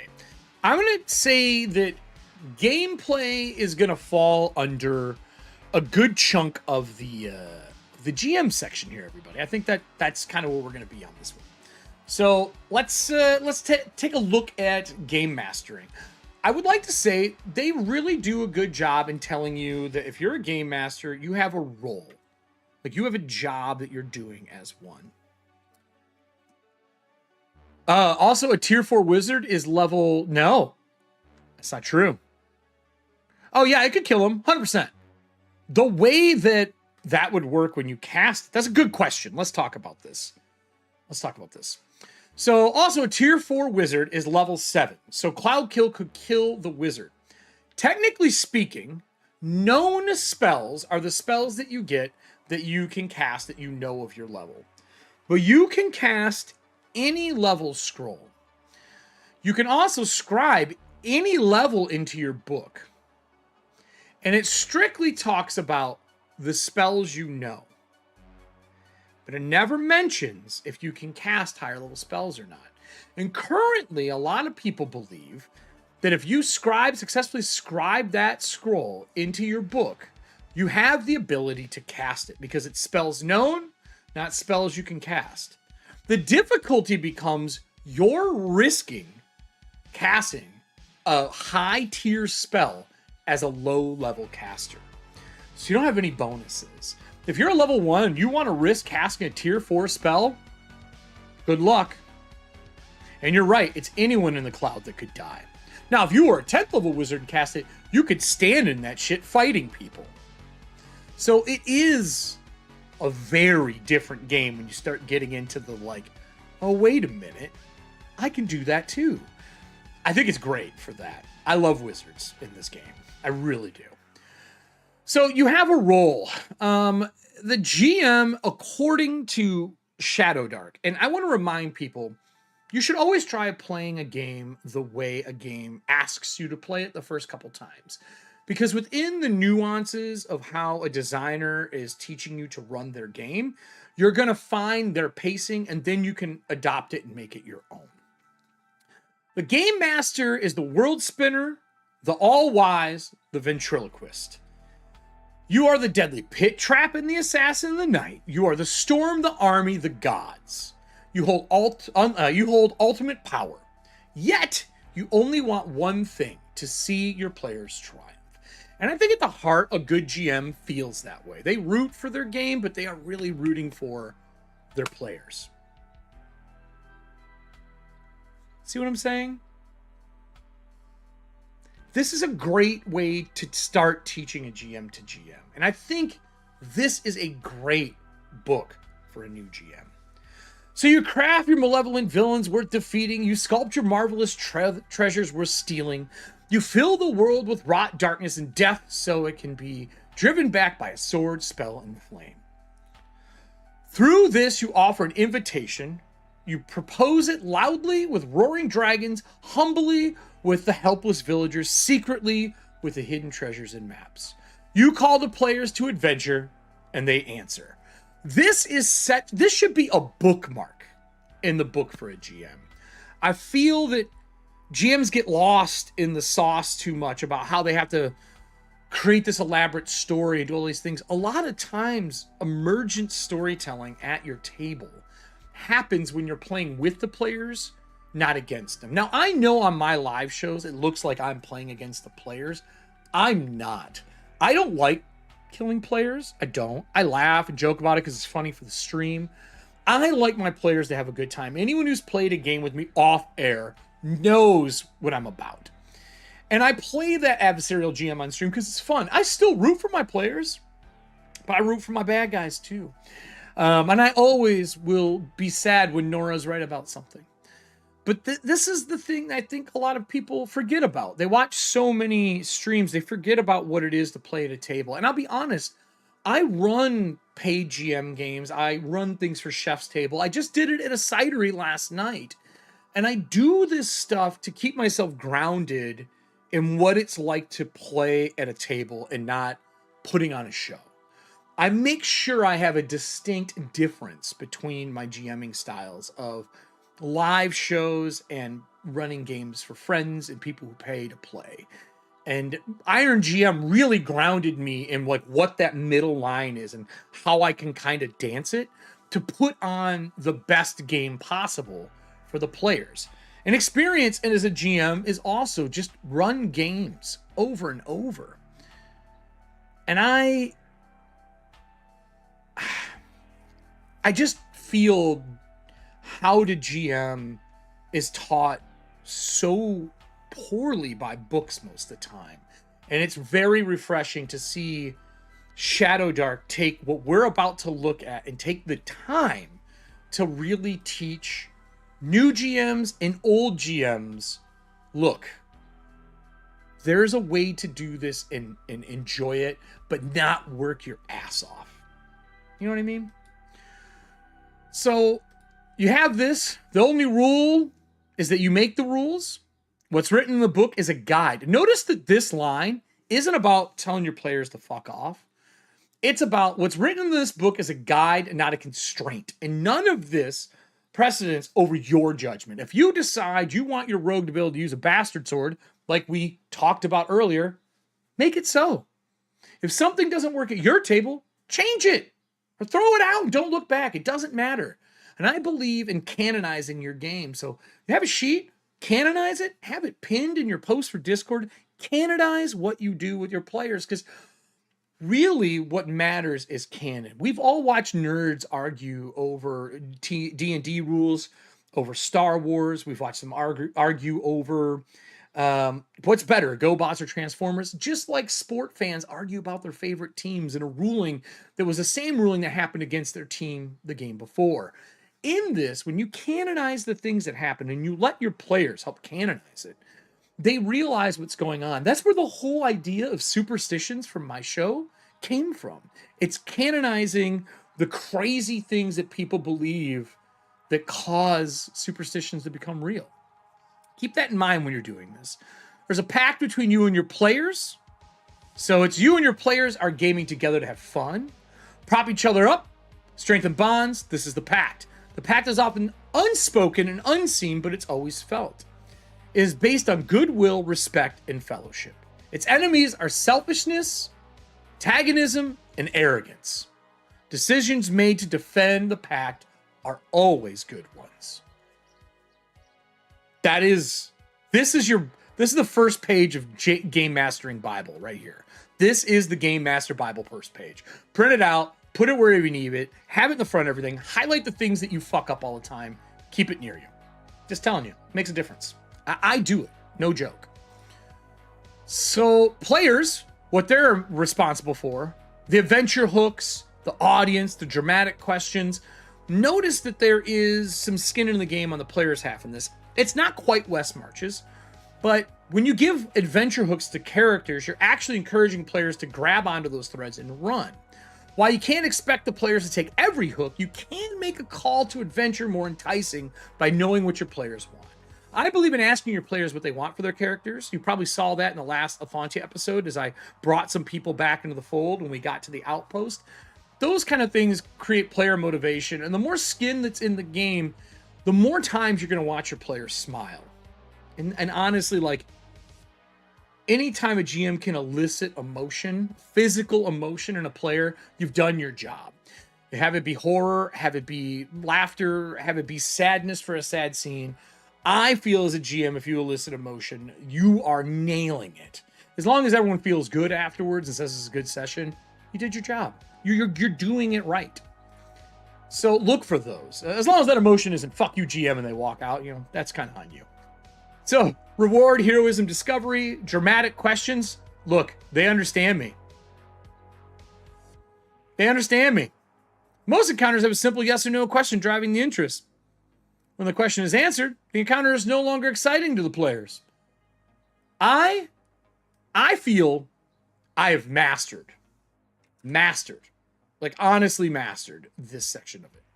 Anyone who's played with me, you let me know if I'm wrong, but I feel like the Frank House Dilemma is my bread and butter. as you guys have lovingly dubbed it. And I think that I've nailed that, and I'm proud of it. So your core ethos, this is the breakdown for Shadowdark RPGs. Most important resource, time. I believe in pacing. Pacing is huge. Darkness is a huge part of the game. I would like to remind you, in Ancestry, not a single one of them had dark vision. No dark vision. That means that light is important.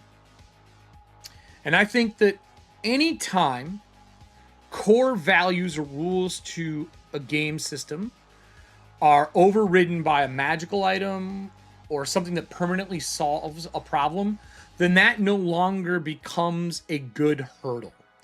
You shouldn't be able to jump eating in a game if eating is good, because the first thing your players are going to do is they're going to go buy a ring that makes them not eat, drink, or sleep, right? And that's one of the first things that takes away the toolbox that you have to challenge your players. And if you can no longer challenge your players with the things that are in the game, you have to come up with new challenges, and they're just going to find a permanent solution. Saying that respect the darkness, it is a true foe, few things can hold it at bay, and nothing must make those prize tools obsolete.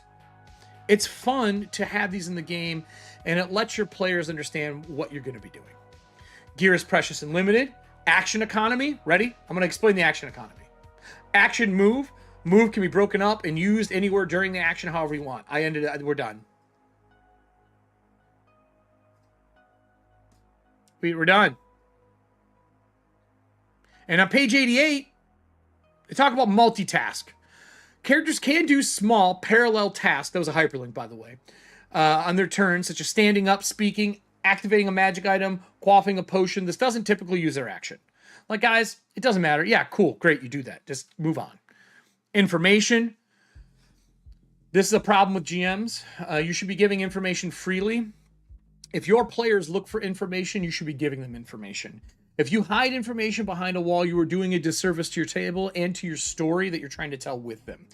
Anytime you hide information, what you're really saying is, well, I guess you weren't smart enough to figure that out. If they asked you, that means as a player, they were smart enough to ask the right question. Give them the fucking info.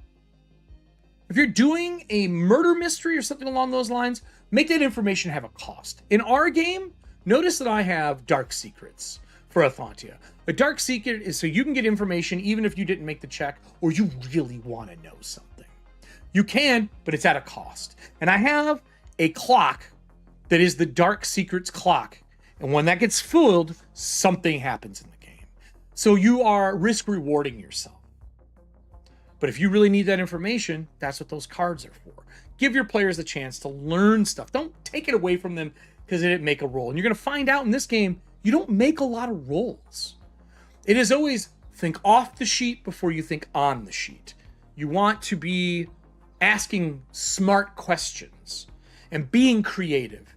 And then the GM is rewarding you for your creativeness before you even look at your character sheet. And that has been gaming in my heart of hearts for as long as I've been a GM. And Shadowdark nails this. And I think a lot of old school gaming does, because skills is what changes that. You'll notice the distance is in it. Danger is important. Reward, investment, honor what has been earned. If a character learns a new language, make it fucking matter. I'm adding the fucking, obviously. Allow new titles or iconic deeds to have an impact on the characters' lives. Anytime you give a player something, make it matter. You'll notice I bring up things players learn all the time. No. Rogue. No.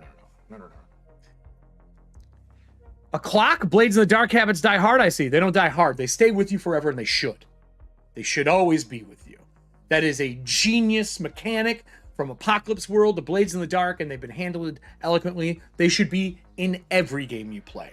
Maybe you don't have as many of these spinning plates, but you should always have a couple. I think it's a great way to make dramatic pacing. That's just me. Maybe you don't agree. Languages and backpacks matter. It's true. On balance, be unpredictable. In this book, more than a few words are spent explaining the typical amount of treasure. But a typical and average adventure is not the goal. Be unpredictable. I agree with this. Telegraph danger. Always give your players a chance to realize They're making a dangerous decision. If you don't let them know that, I even like telling players it's a trap. I like giving them warning. The hallway is spotless, and every other hallway you've been in is a mess full of bodies. Because now instead of them searching every room they go through, they go, whoa, wait a minute, why is there a hallway clean? You've telegraphed danger in a really good way. Or you flip it into the other way. This place is entirely clean, but this hallway is in disarray. The pictures on the wall are all askew. The stuff is knocked over on the tables in this hall. People start to think, telegraph, because you want them to look for the trap. And then if they don't find it, trigger it. Ideas of this kind of telegraph danger, I think, is important, especially for monsters, big fights, things like that. You'll notice I rarely spring true danger on my players without telegraphing it. Ever. It gives your players, first off, they're not in the game. It gives them a chance to learn what's going on. You're giving them that chance to process it and then make player character decisions.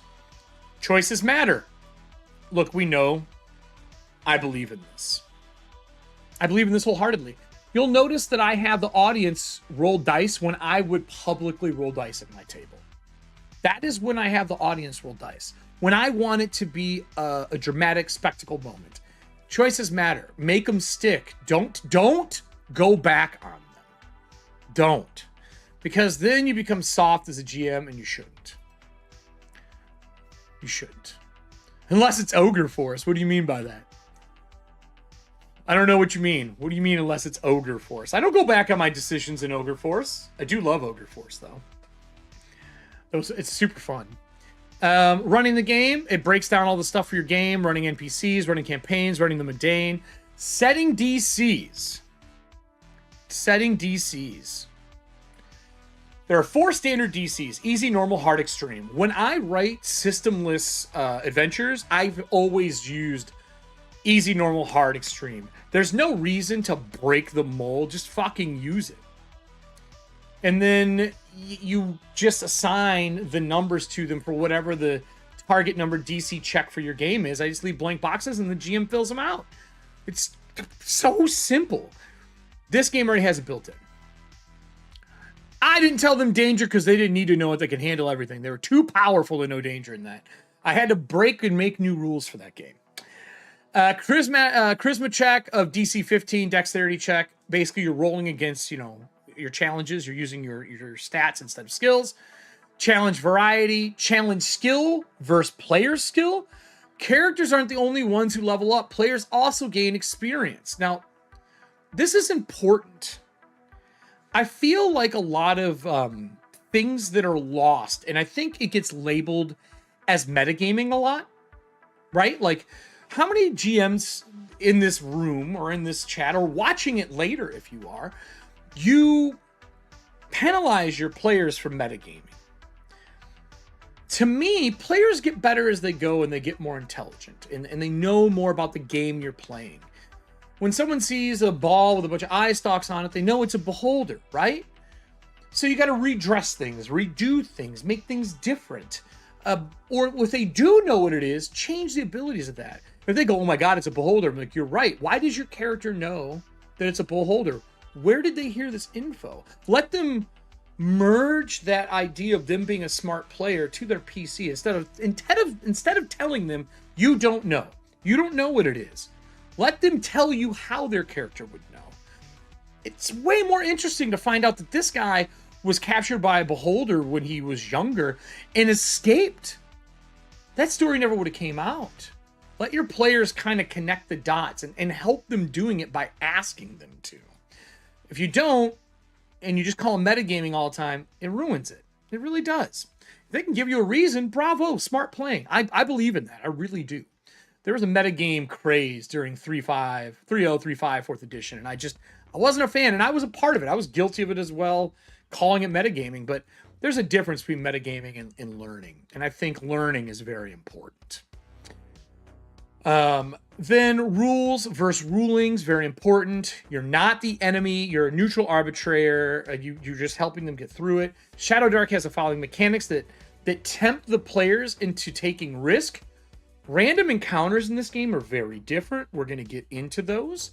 Not all wandering monsters are hostile in this game. You'll notice that I don't have all my monsters be hostile. The game I ran yesterday at the Cidery, I ran Mythic Bastion Lands. They encountered a giant and they almost got in conflict with it until one of them came out and asked its true name, and it gave it and it didn't lie because the shield that it had would recognize it. And there was 0 combat in the 4 hours that we had. And we had a blast. At least I did. And they didn't fight anything. I was prepared for combat. So you never know what your monsters are going to do.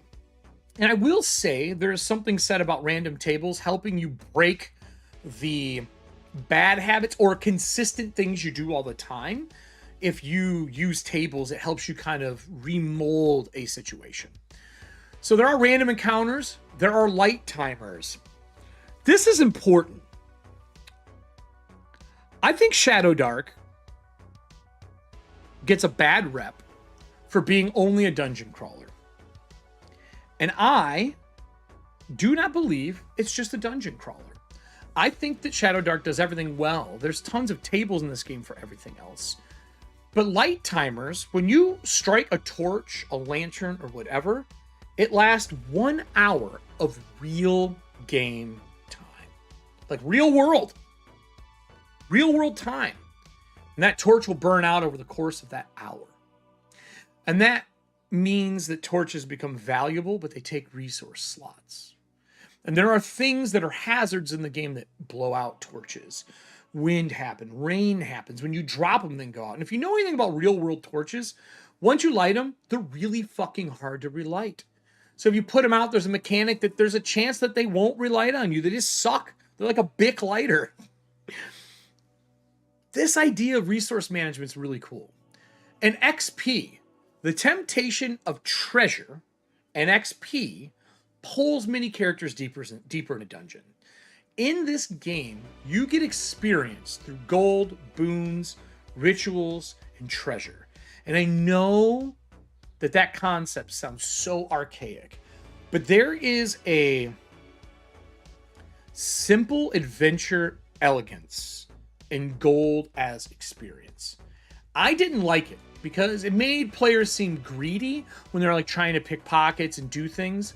You get to decide what gold is worthwhile. You get to decide what's worth experience, but it is spread amongst the party. And robbing everyone in a village is going to get you caught and killed, right? Mobs are mobs. We're going to go into the experience stuff here. I think it's in the next couple pages, but it's super cool. And character deaths will happen, especially among zero-level adventurers. The dice can be fickle. Crawlers sometimes get in more trouble than they can handle. When a character dies due to the player's choices, and it makes sense, it was just death. If there's uncertainty, did you remember to add your Constitution modifier to the death timer? Clarify, and then let the fate fall. A game world without death, without risk, isn't fun. Set your tone in your game. They're teaching people how to do this. And let there be darkness.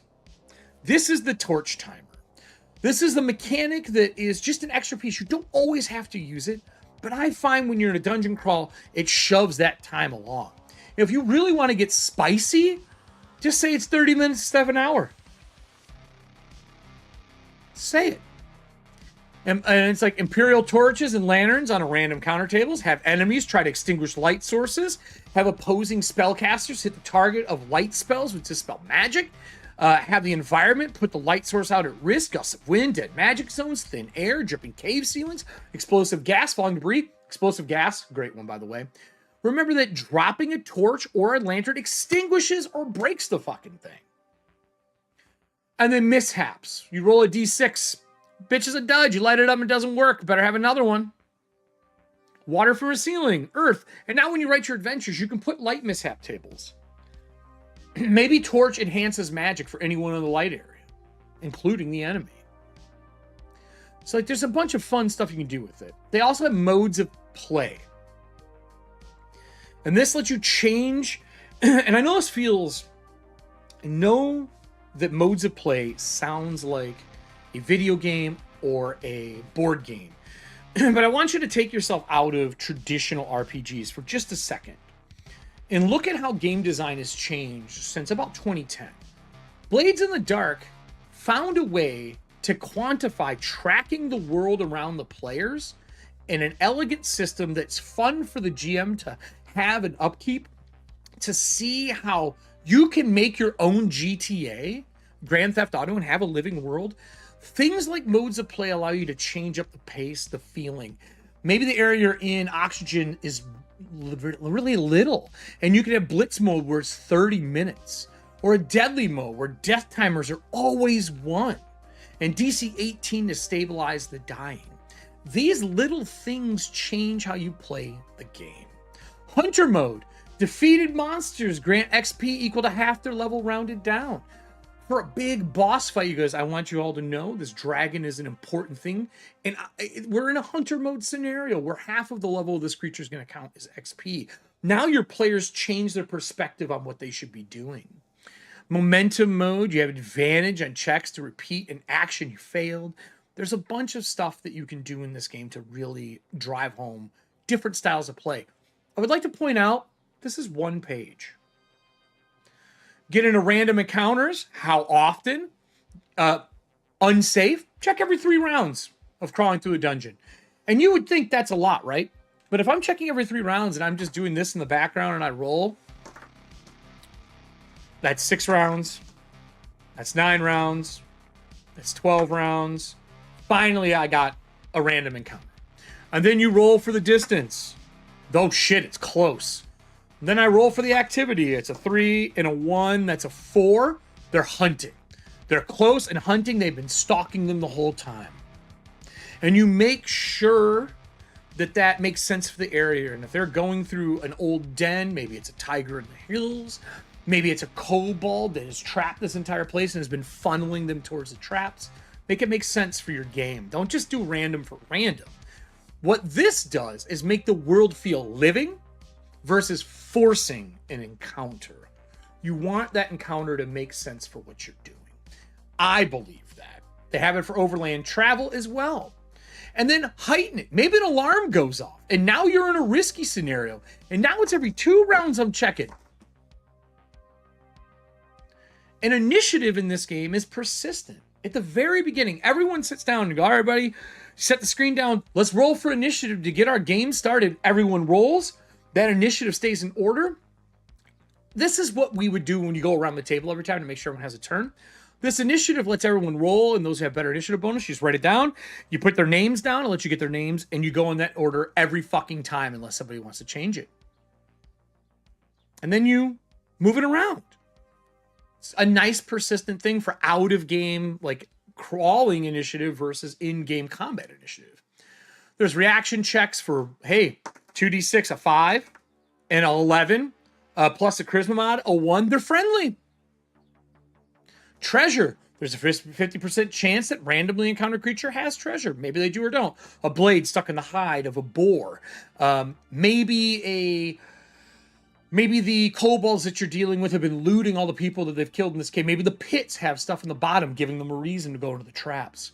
Random trap tables to make traps. Hazards and how to handle hazards in your game with random tables for that. The Gauntlet, how to run a gauntlet, what a gauntlet is. This is fun as shit. Game masters can use a process called the Gauntlet to determine player starting characters. Hey man, we're at a convention. Let's just sit down and do some 0-level characters. Whatever survives when we get back home, that's going to be our game. That's going to be our characters we play. Or you play online. Let's try this game out. You want to try it out? Fine. Let's run a gauntlet. Give me 2 hours. We'll make characters and we'll run a gauntlet. And see if they like it. I guarantee by the end of that session, because the amount of fun and the lack of learning they're doing, you're going to be playing Shadowdark. And awarding XP. So this is the part that I want to talk about. Awarding XP in this game changes the way you look at things. Gold and gems, oaths, secrets, and blessings, magical items, meaningful trophies and tokens, clever thinking, reward 1 XP. Because remember, XP in this game, to go to level 2, Your level 2 experience is 20 XP. Level 1 is 10. Level 3 is 30, 40, 50, 60, 70, 80, 90, 100 to get to level 10. Pretty simple, right? Pretty simple. Always resets to 0. So 1 XP, go to level 4 out of 40 is not a lot. And you'll see that they're going to break down how your items work in this game, giving you the chance to really look at what you should be handing out. But from a GM, a professional GM, which I think I have earned the right to call myself at this point, as a professional GM to everyone who's running games at home, online, on streams, or wanting to be a paid GM, even if you don't tell them that experience is experience by looting, and you do it for yourself, and you're not using milestone tracking, it is a great way to incentivize players. And you let it happen the first time, you give XP, and at the end of the session, you say, I want you to know, by overcoming the traps and doing the right things, not to combat everybody, I gave you experience for the treasure you risked yourself to get. Because your adventures, doesn't matter what game you're doing, whatever information you're getting, it works for top secret as well as it does for a dungeon crawl. Using experience to let players level up makes it feel like a role-playing game and not like an MMO. Just let that sink in for a sec. It's not about the combat and murder unless you want it to be that monster gives XP for purpose of the story. It's about you surviving the things you're doing as a PC and becoming better at what you do when you come out. And they even have a whole system on carousing to spend your gold to help you level up more and having fun in your city. Just look at it and see what you think. I think it's a phenomenal way to handle it. 600 gold card Streamloot could be epic. Yeah, 500. Yeah, 501. You're right, Star Drew. This 100% could be epic in a game. If I were to give them that, I will tell them the 500 card has been played. It's in this dungeon. Fucking find it.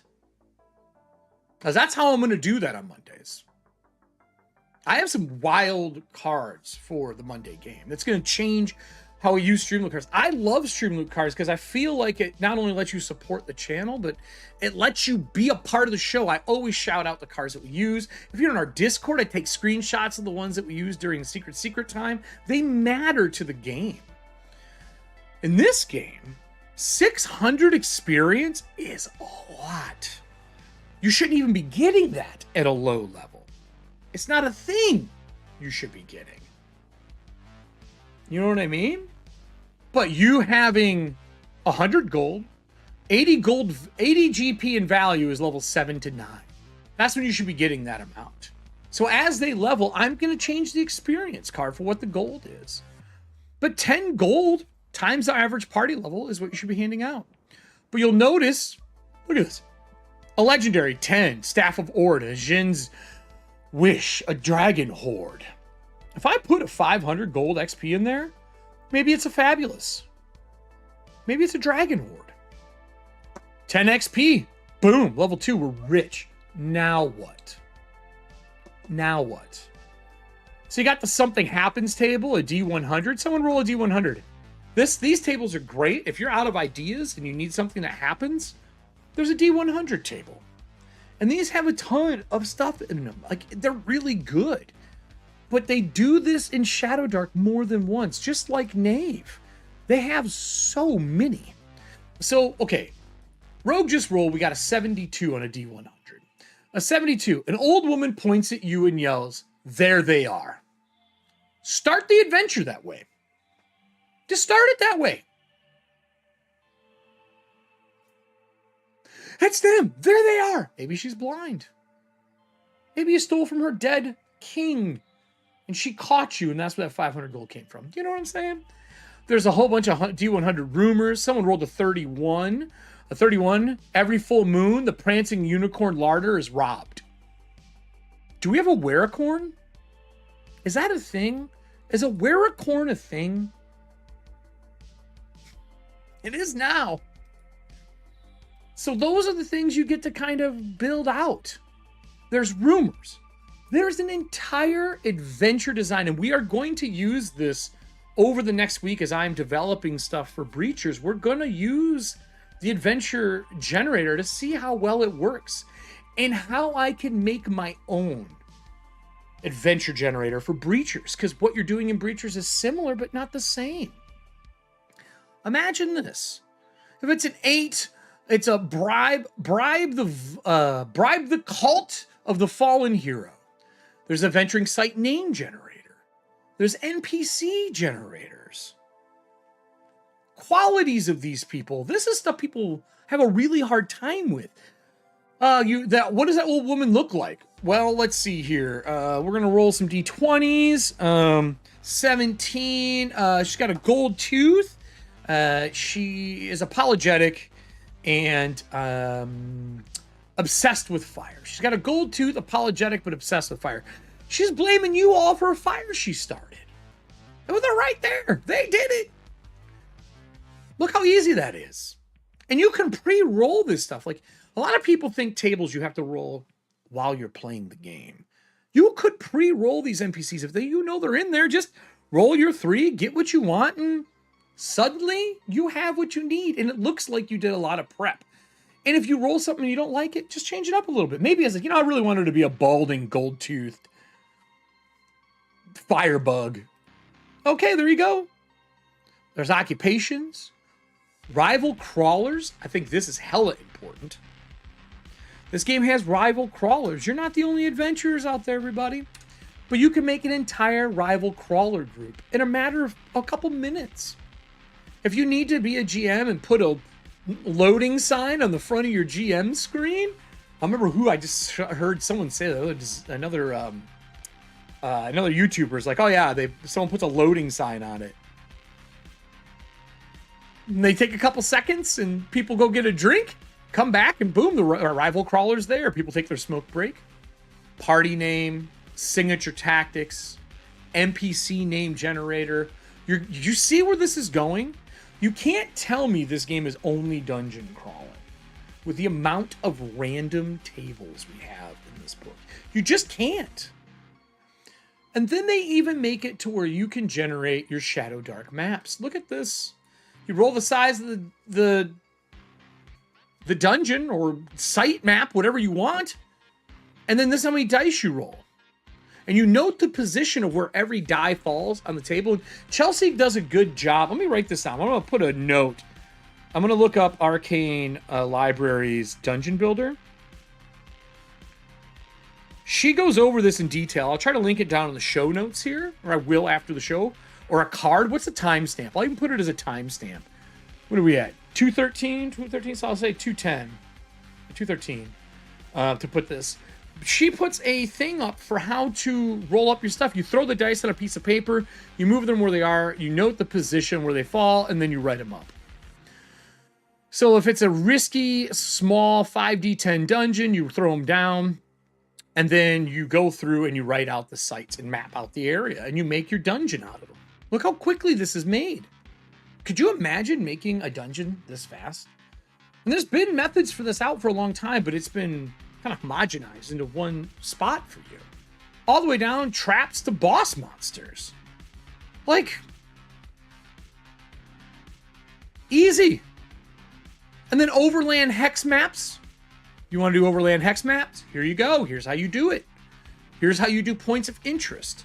I will say, if you don't have this and you want to see a really good hex crawl rules, this book is fantastic for that. This is a little shout out to them, but they do it really well. I think Kelsey might even mention them in the end of this book. But the idea of making 3 points of interest in a hex makes that hex way more enjoyable than you travel through a hex, Make it worthwhile. Settlements, settlement maps. You can roll an entire settlement up in this game. Seriously, how much time it takes to make this stuff? I said this when I did the Knave review. Tavern random generator, poor drinks, standard drinks, wealthy. And you'll notice in any of these tables, they have everything you need. Yeah, you got a hearty broth that is herbed snails in crispy silkworms. And as a dungeon chef, if you think that I'm not making this table for dungeon chefs, Oh, let me tell you what, everybody. Dungeon's just gonna have some dungeon cooking tables. Got drinks in here as well. Shops. I mean, I don't know. I just feel like these are such a like valuable resource. Just shops. Just shops alone.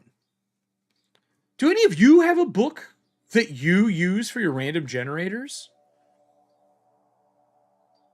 Like, just like Rogue just said, you could Google them, but why?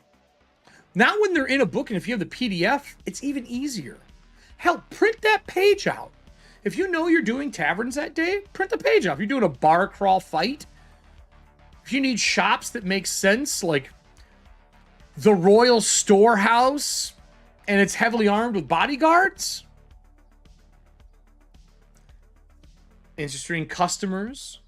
The lovely travel image. I do love this image, by the way. The pointillism. If Allie was here, she would tell you how much pointillism is. Pain in the ass. This is one of those 2-page spreads, too. And then we get into this. And this, I think, is that extra that is on the book. When you're trying to come up with encounters in locations that make sense, or you need ideas to jump off of, literally D100 tables for... I'm going to flip through these fast. I'm even going to zoom out a touch, I think. Here we go. Arctic encounters, artisan districts, castle districts, caves, deep tunnels, desert, forest, grasslands, high district, jungle, low district, market, mountain, ocean, river and coast, ruins, slums, swamp, tavern, temple district, tomb, university district, and we're back to our big monster. I haven't seen this in books very often. Have you? And this is their beholder, by the way. It's called something totally different. I would like to point out a few key things here. 1, logo. Notice that? 2, important symbol in the game. 3, books on the ground. I think this is the avatar, the mascot for the Arcane Eye. What do y'all think? That's just me. But that's wild that we get that much. And then that takes us into the next thing. And as I've said in every book, you all know, I love monsters. And I was worried about monsters in this book because you never know what you're going to get. That was the 10-eyed oracle, by the way. I'm really happy with the monsters in this book because as a monster designer, I can make them super fast, super easy, give them the flavor I want. And the challenge becomes keeping them tight, succinct, and elegant. And here's how they did it.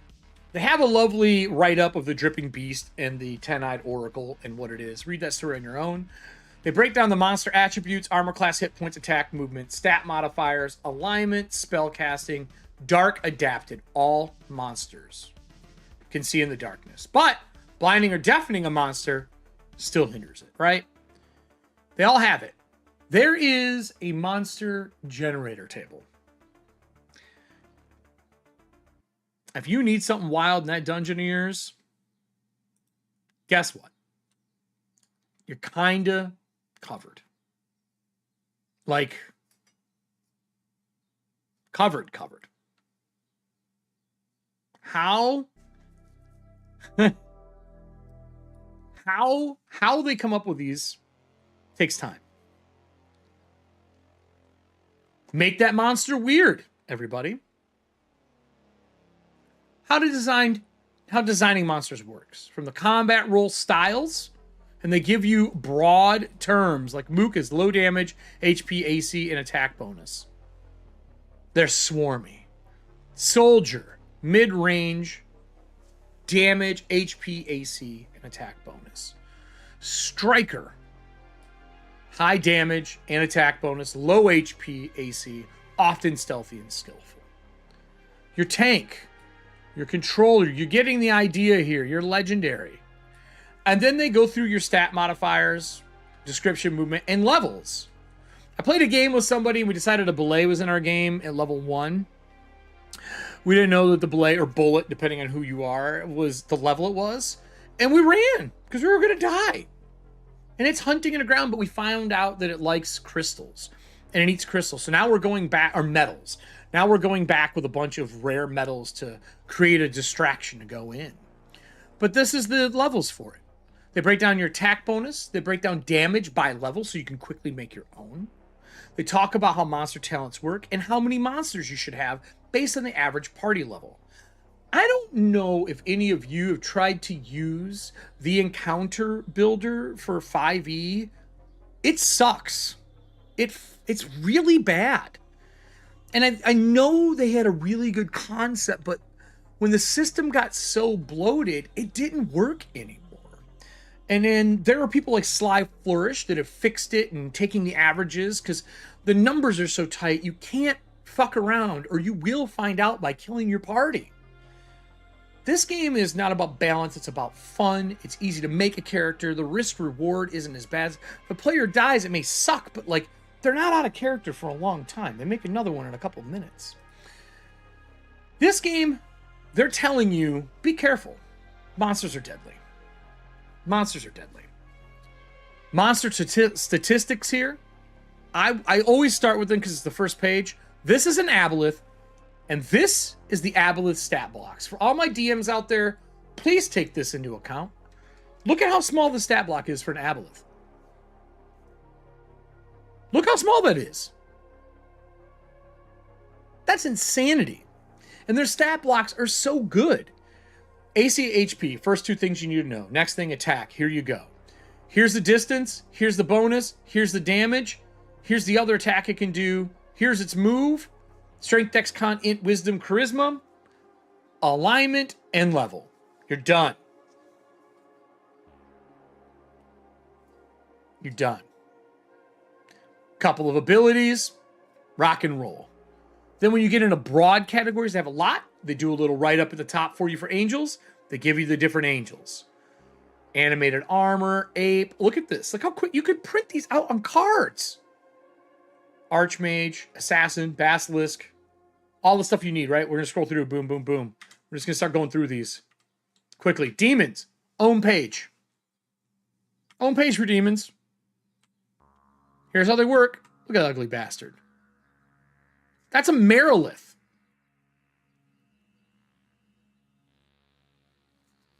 That's a Merilith. You think 40 damage would take 6 rounds, right? That's your assumption. But now, first off, what were you looking at for that? Which one had 60? We'll look at the Merilith. The Merilith has got 43 hit points. She is considered a level 9 monster. You should not be fucking around with this thing. By level 9, you will be rolling... I mean, as a fighter, you're probably going to be rolling double your normal damage. You're probably going to be rolling 2d10. Your rogue, if it gets a sneak attack in, does half its damage. So if it does a d6, it's adding 5d6 to it if it gets the drop on it. Like 5d6 plus 2d10, you're chunking this monster. Combat doesn't last long. And if it puts light out, all characters are disadvantaged for their rolls when fighting in the dark. You're fucked. You're dead. That's the answer. Light a torch and run. You hear scales in the dark. You hear the clanking of blades dragging down the hall as she's singing a tale of the death of the 5 of you because she has been stalking your party through this dungeon for the last 2 days. Wave by. Just wave by. AC 17. Attacking with 6 long swords. Plus 7. That's 6 attacks at plus 7 for a d8 each. She is slicing and dicing and turning you into Julian French fries.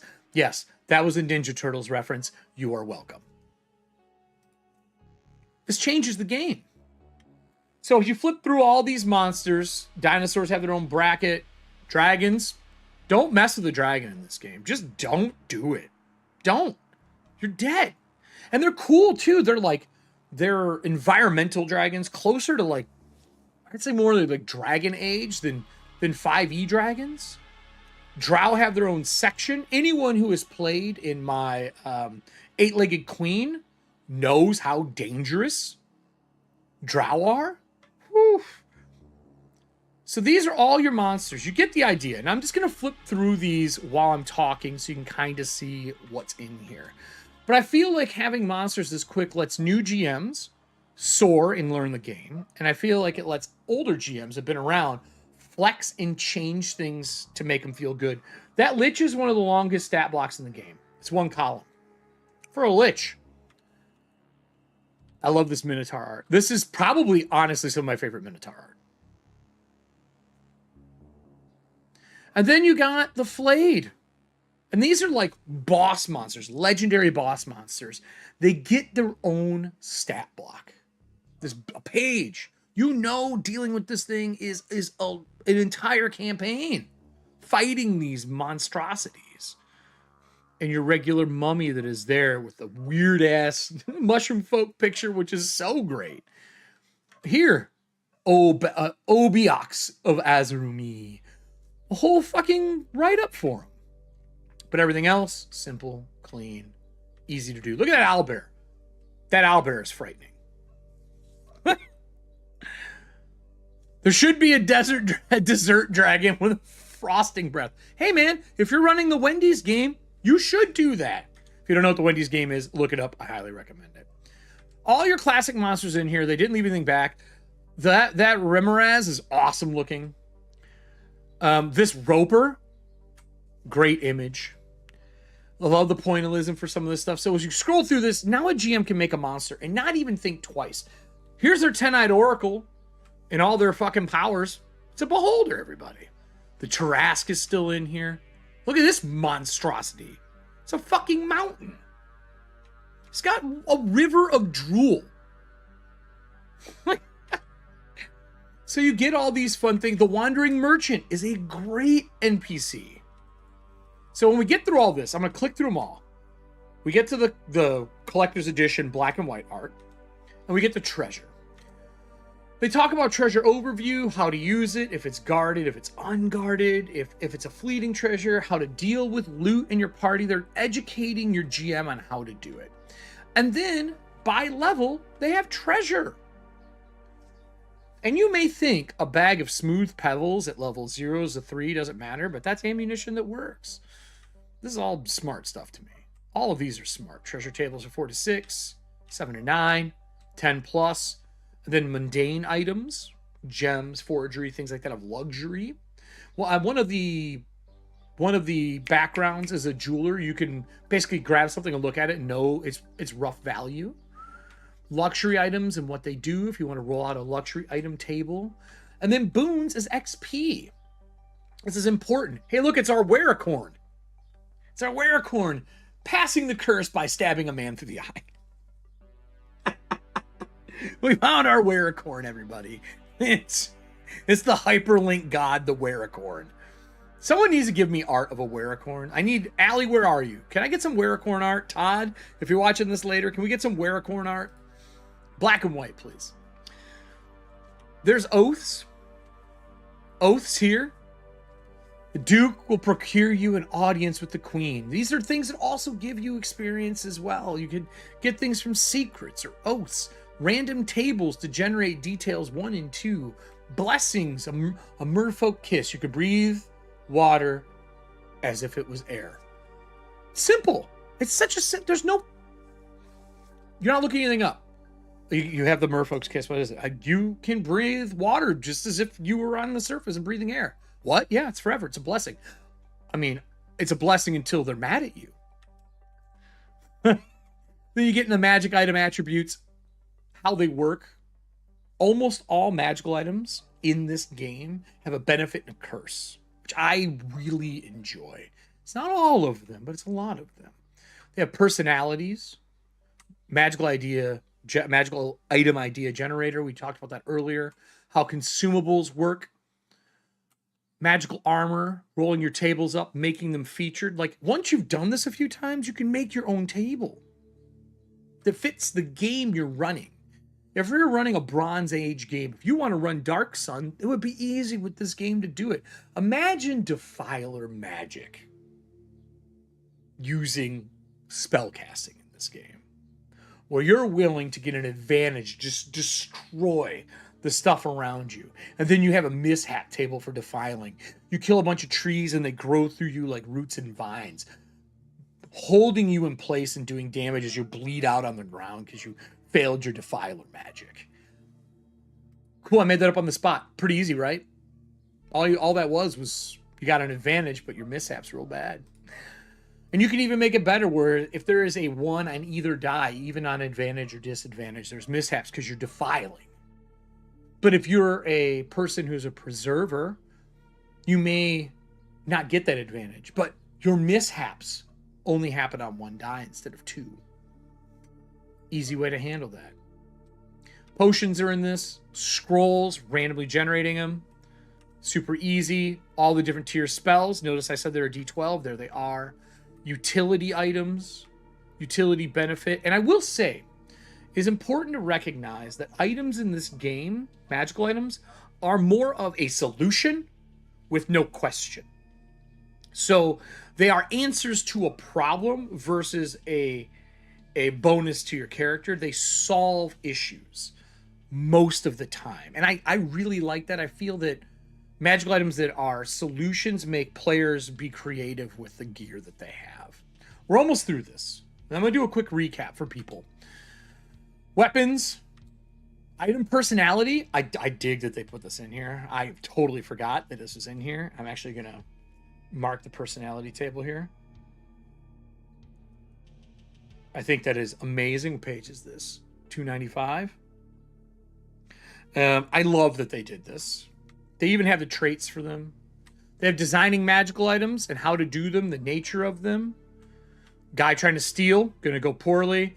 And then here's a magical item. So you'll notice that the Amulet of Secrecy, a heavy flat pendant carved with a lidded eye. Arcane eye, maybe? Benefit, you can't be detected by divine magic, such as scrying or crystal ball while wearing this amulet. Curse, you constantly have the sensation of being watched. It's not a horrible curse, but it's stylistic. And you'll notice that a lot of these, as I scroll through, have that. They all have a curse. There are a few that don't, that are just basic, but most of them do.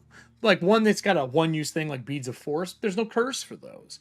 But things that you wear and last a while, like the Blade of Vengeance, they have little pieces to them. I feel like you're getting back to when magical items were cool and not just a +1. And I like that. I like weapons and gear that make you feel special for having them. They're I don't want to say individualized, but they serve purpose and they have meaning to your character as I scroll through these. So after we get through this, all the way through the magical items, you get your character sheet,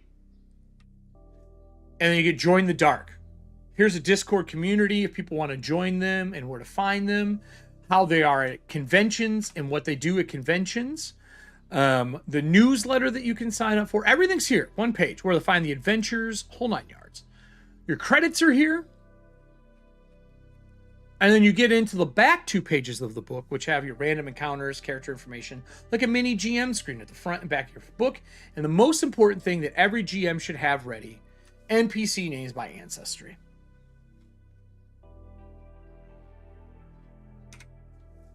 Yeah, there are stuff that give +1. There is. But they're not common.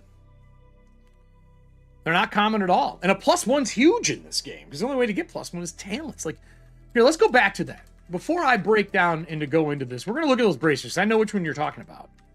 Bracers of Archery. They're leather bracers embossed with soaring hawks. Benefit, you deal +1 damage with ranged weapons.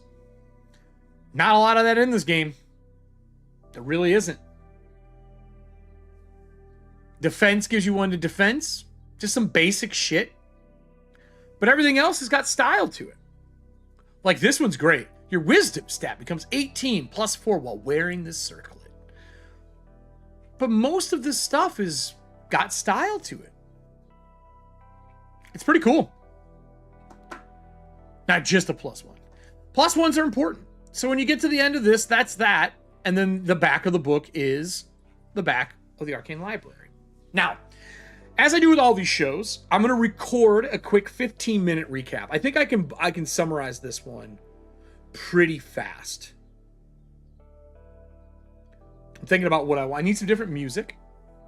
Does anyone have any questions that you think while watching this this breakdown? Is there anything that you thought really stood out to you? That if you were to want a shortened version of this video, that you would want in the video? Like, is there anything that to you sells you on the concept of this book? Like, what does it for you? You know what I'm saying? Without saying hyperlink. I can't promise that. I might say hyperlink. Just to make you drink. I'll click one just to make you drink. Anyone got any ideas? I know some of the stuff I want to hit. For sure. Want to hit. I'm looking for some music to play in the background for this. I want something a little different. Man, White Bat, you got such a great library now. Such a great library. What do I want? Ooh, I like this. I'm going to go with this 80s synth horror. Love White Bat. So I'm going to go back to the beginning of the book. I feel like I touched on this pretty well for everybody. Gear slots. I agree with that. I think that'll definitely be a part of it. I think that all the random tables that are in it, I think how easy it is to create character creation. I'll definitely say stick around for the 15-minute video because I am going to show off something awesome that I have not shown yet. I agree with that. I think classes and how they interact with not only their weapons, but spells. I think casting spells is a huge part of this game. I think that... looking through some other stuff here. Can bats be a swamp of 5? A swamp? A swarm? Sure. Why not? Why not? I like this song. I might use this for the intro.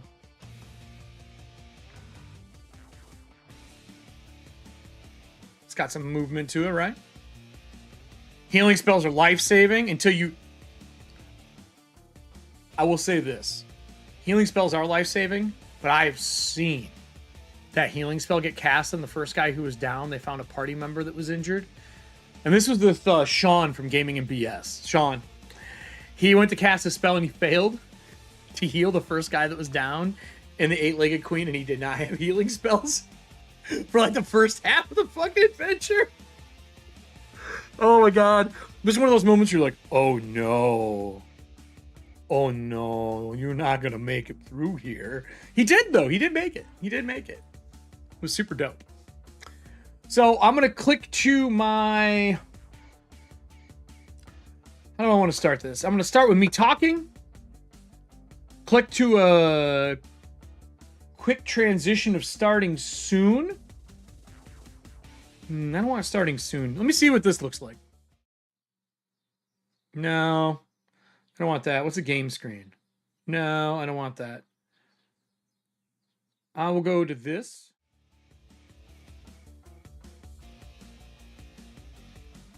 Let's see what full camera. Full camera. I'm going to change my transition table here so it's full camera to anything. I'm going to say full camera to info. So let me do full camera. Do you guys like getting the behind the scenes on this stuff? Is this fun for people who are watching the full stream? I always love this stuff as a content creator. Some people don't. I always enjoyed it. To me, it's like you get to learn how everything is made. I love that stuff. I think the shortened ones are obviously not for that. So this to this. Light is crucial. Green. I agree with that. Cool. And then back. Awesome. Okay, that's what I want. All right, so we're going to start with me opening here with my statement that I have. It's going to make some people fucking angry. I'm excited for it. I mean, they're going to be mad. because I want to say something a little spicy. But I'm probably not going to answer too many comments during this. But if you bring up something that is solid during it, I may just put it on screen at the bottom without acknowledging it verbally, unless it's, I feel it's right, because I'm trying to keep this succinct so I don't have to crop anything. So we're going to start recording. Recording has started here. I'm going to start my play here in just a second. I need to get this up on screen. So I just have a show opening note.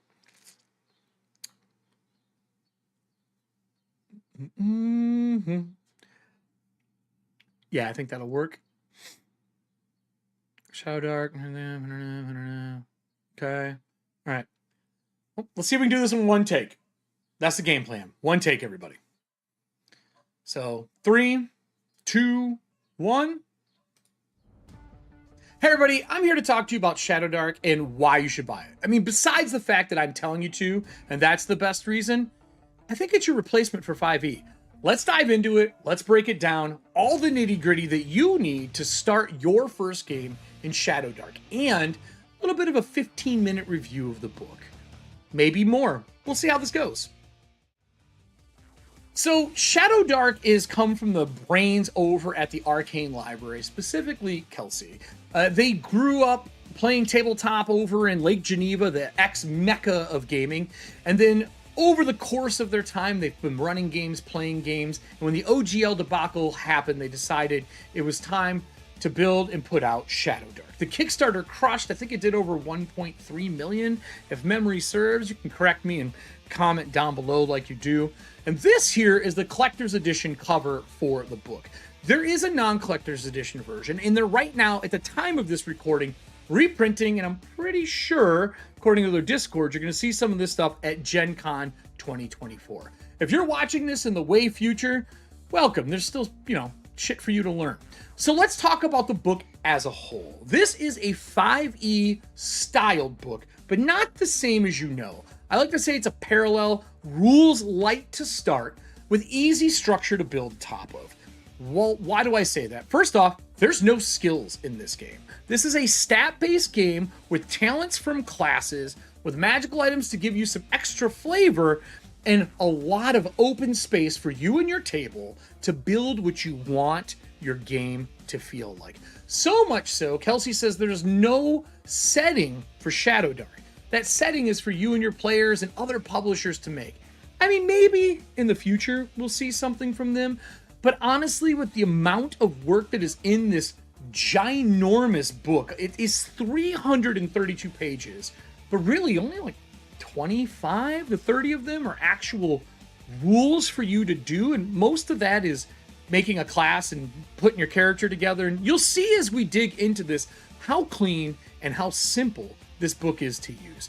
I want to point out the most important thing to me. This book immediately gives you front and back page information that you can easily use while you're in the middle of a game, or print these, or honestly, if you want, I'm going to lean over here for you, and you could just pick up their GM screen. This is something that is on sale on their site, and you can easily get a hold of this as well. I'm going to show you the inside first with your GM screen, and then if we flip it around, your lovely art that you get on the outside.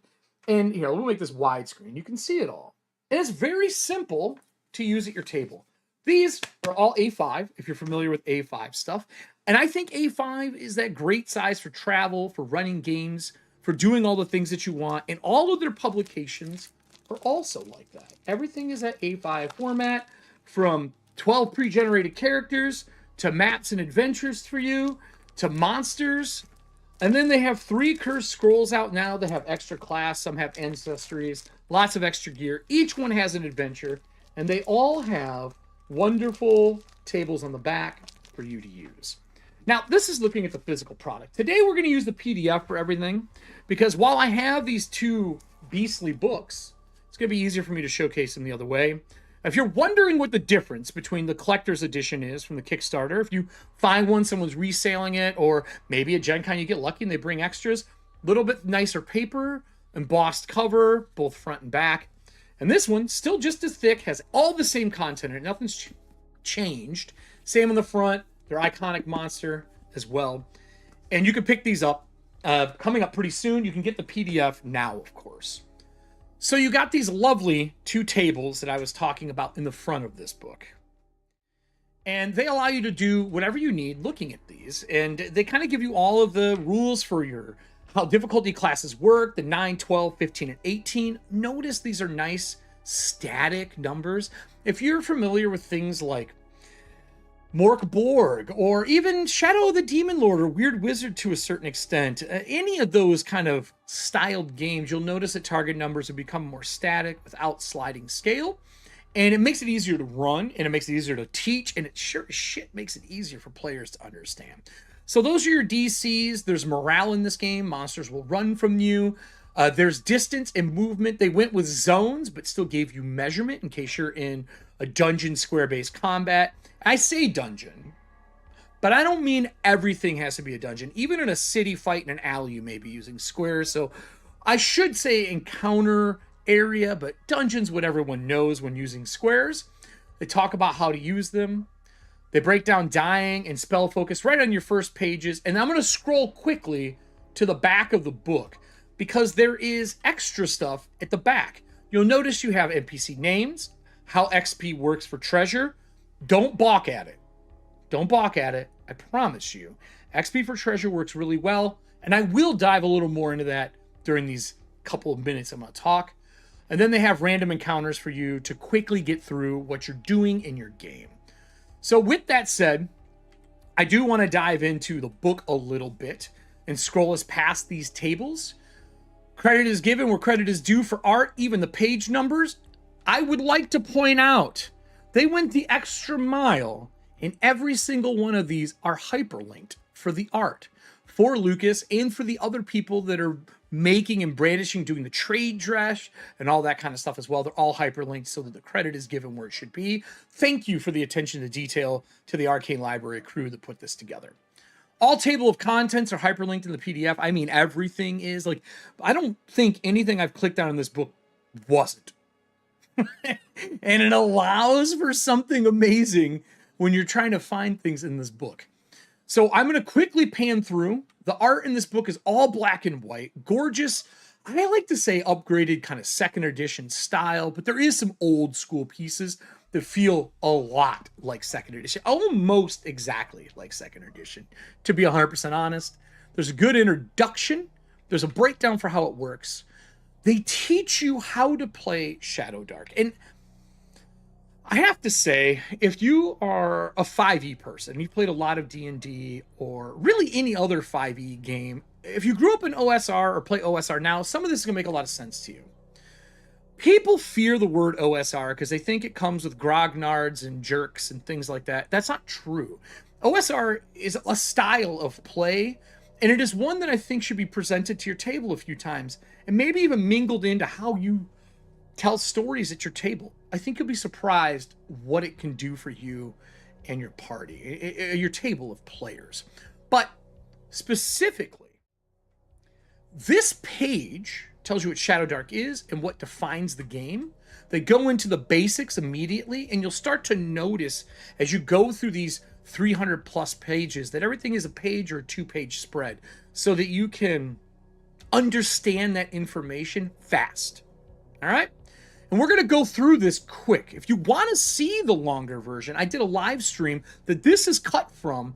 That's over 2 hours. There'll be a link below, up above, at the end of the video. And if you want the full thing where I'm talking with the audience, go check that out as well. But enough about that.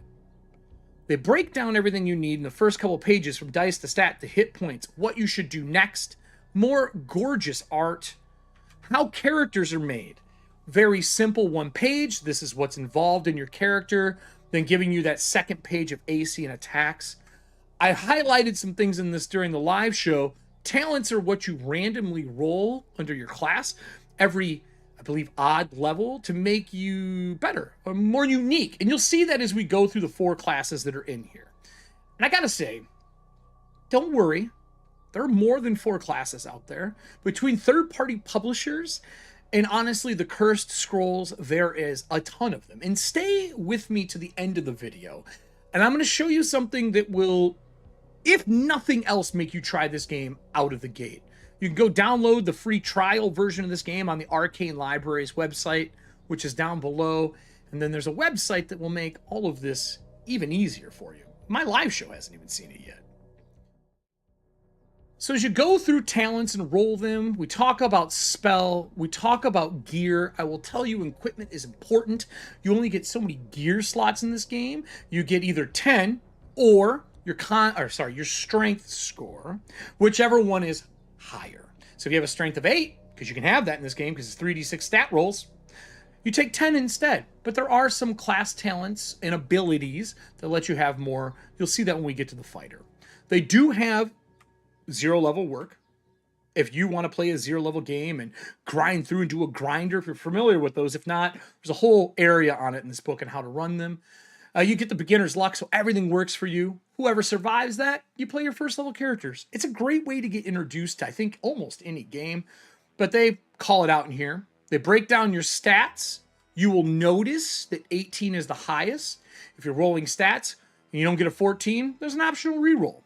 But what you will not see is skills, because everything is based on the statistics in this game. Ancestries are short, concise, sweet, and elegant. There are no stat bonuses, okay? Every ancestry has some description of who they are, the languages that they know, because languages are important in this game, and then they have an ability that makes them special. I myself, for my game, have expanded upon this, and I've given some extra options for your starting ancestries, so you can pick more than one thing, just because I wanted some flavor for my setting. You could do that too. Look how easy it would be to write a 1-sentence description. You're not arguing semantics. You're here to have fun when you play Shadowdark. That's been my impression so far in the 40+ games that I've ran.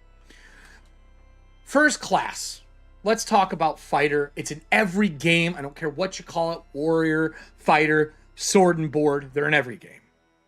In this, all classes have a short description. They tell you what weapons you can use. You'll notice that fighter gets all. And the same for armor and shields. They have high hit points at a D8. D8 hit points plus your con for first level, your con bonus. After that, it's only dice, everybody. There's no bonus after that.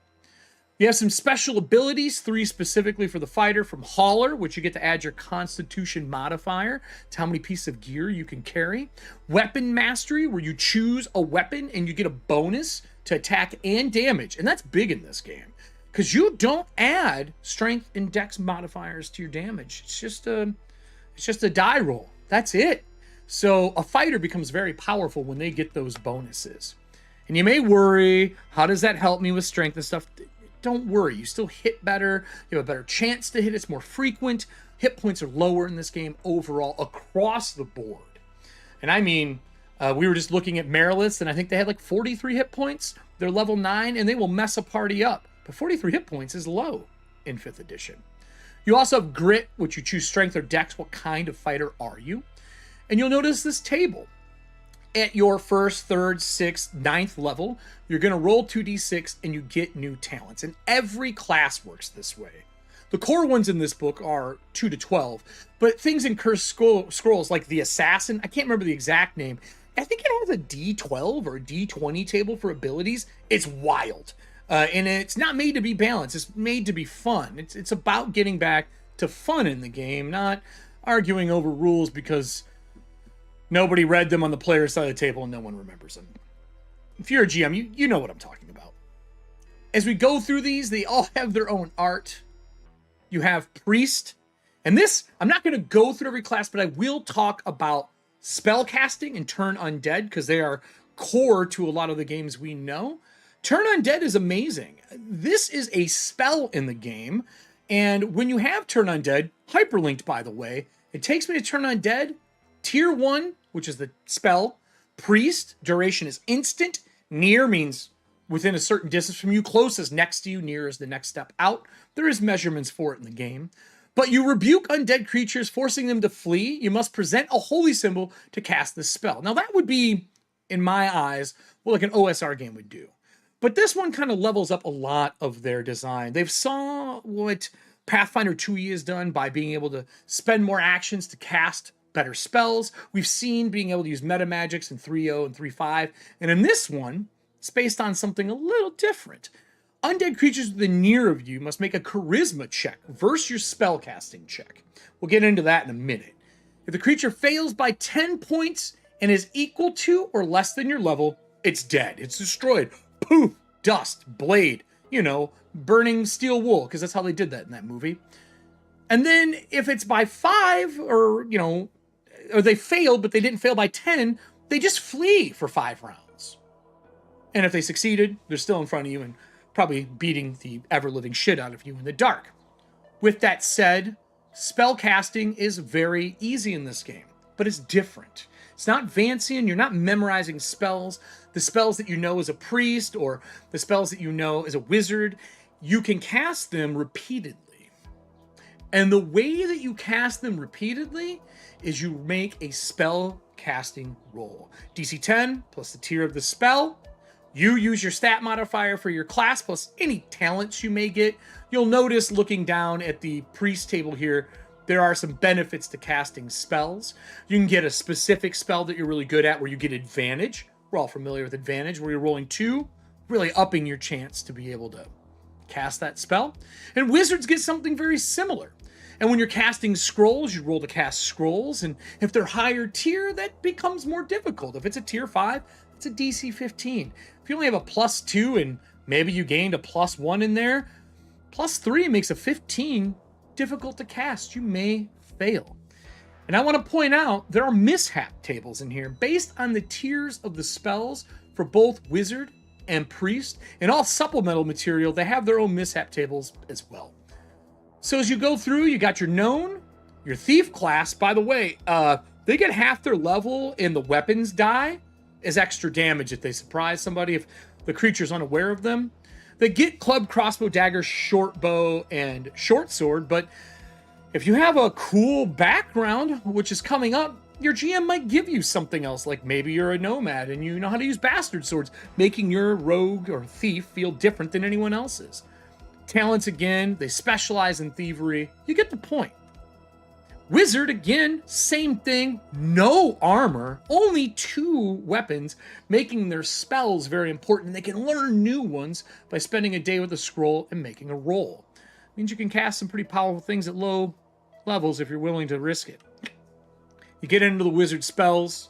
You have their talents. Backgrounds. This is the closest thing to skills. You can random roll all this. We'll click through some tables as we go through.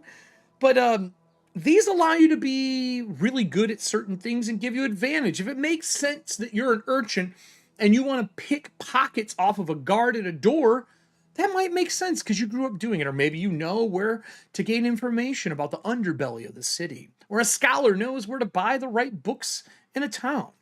This stuff makes, I think, for a better background than what you get in 5e. And I am comparing. And I know a lot of people who do reviews are saying, I don't want to compare these. I am comparing it. Because to me, my thing that I think is the weakest part of 5e is the backgrounds, the bonds, ideals, and flaws. I don't think they were used well enough. And I think this is a more elegant representation of that. You can argue with me in the comments. I may delete them because it's my channel. But hey, man, if it's good, we can have a good conversation. You know what I'm saying. Don't be a dick. Wheaton's Law. Alignment, there's only 3. Deities, they're fun and succinct. And there's a couple pages of them. Titles to make that fighter, that priest, that wizard, that thief feel different based on your alignment, to give sparked ideas for your players you're making them. Languages and what's uncommon. I didn't know what Thanian was, and it's Minotaurs, Beastmen, and Manticores. Oh my. Yeah, I made that joke. Amir would be proud. Starting gear, AC, all that kind of stuff in this section. This is the heart of the game. You can only carry so much gear with those slots. And this is 0 level starting gear if you want to play that 0 level game. AC is 10 plus your dexterity modifier. Unless you're wearing armor, that changes it like every game.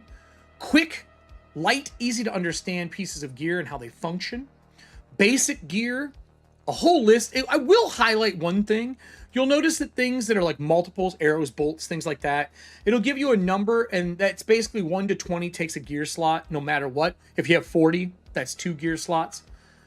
Crawler kit, it's kind of like that. You should have this. If you don't, you will die. I'm just saying. And then in armor, you'll see some are 13 plus dex mod, while other ones just give an AC, and you no longer get the dex mod. There are properties to make things feel different, and that is in obviously armor and in weapons. And in some of the third-party publishing, people have really kind of expanded upon this. Even the Cursed Scrolls, there's a shield that has Sundering, and if you take a hit and you want to give up your shield and let it break, it takes the damage as well, just to show you kind of how rules expand in this. All the properties are listed below, and then we get into, hey, here's your character names. This is how you advance your level. Notice that the levels are multiples of 10. I think this is kind of genius and keeps it simple. They reset the 0 every time. They talk about your talent rolls and everything on one page. If you are teaching this game, print this and hand it out when they level. Everyone will figure out what to do. Random characters, in case you want to do all-in random, you're playing in a convention, you want a one-shot, you want to teach the game, roll, roll, roll, you're good to go. I mean, it does all of it, as you can see. One of my favorite pieces. Is that a bonfire in his hand? I'm just curious. Like, is that a bonfire? Is he a giant? Kelsey, if you're watching this right now, is that a giant with a bonfire? Or is he burning a bird's nest for a spell? I want to know what this guy is doing. Magic, how you cast for both wizard and priest, how results work, critical success and failure. On a 20, look, on a 20, you get to double a numerical value of a spell.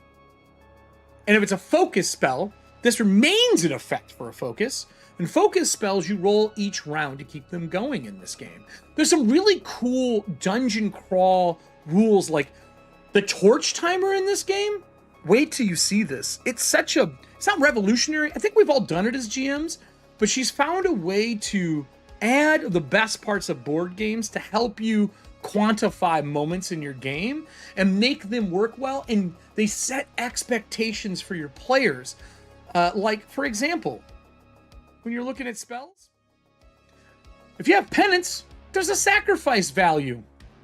If you have mishaps, there are mishap tables for both wizard and priest. They teach you how to use wands and scrolls in one page. Honestly, you can't forget it. It's a 10 plus the tier of the item. It's not rocket science. NASA ain't calling. Maybe Elon is. I don't know. Spell attributes, super clean. They break it all down. Your priest spells. Also, every spell is hyperlinked. And if there's a page number within that, that will be hyperlinked as well to make going through this easier. Of course, we have all of our spells, and this goes long. Like, I'm going to fast click this to get through this so you can see how quickly that goes. A new piece of art. And then they break down adventuring, what rolling dice is. And while this stuff sounds mundane to people who play all the time, I think to new players, new GMs, or people who want to see how this game is played, these pages are so easy to read. You can read advantage, disadvantage, and the idea of canceling a natural ones easily. And if you ever have to have a decider in this game, right here. And I think this comes from the hazard stuff. Knave talks about it, but it's a D6. Just use a D6. Just make a decision. There's luck in this game. I use something called Breacher tokens. There's also a dark dice as well that's out there. Using your stats, what the kind of challenges or tasks you would have under each. This should be on your GM screen at all times. Honestly, giving it to a player should be good. How you make checks.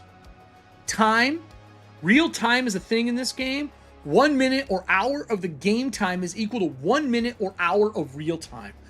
This changes the way you run a dungeon. It changes the pacing of time. If someone asks you what time it is outside, if you say you started at 2 in the afternoon in the game and an hour has passed in real life, it's 3. If 2 hours have passed, it's 4.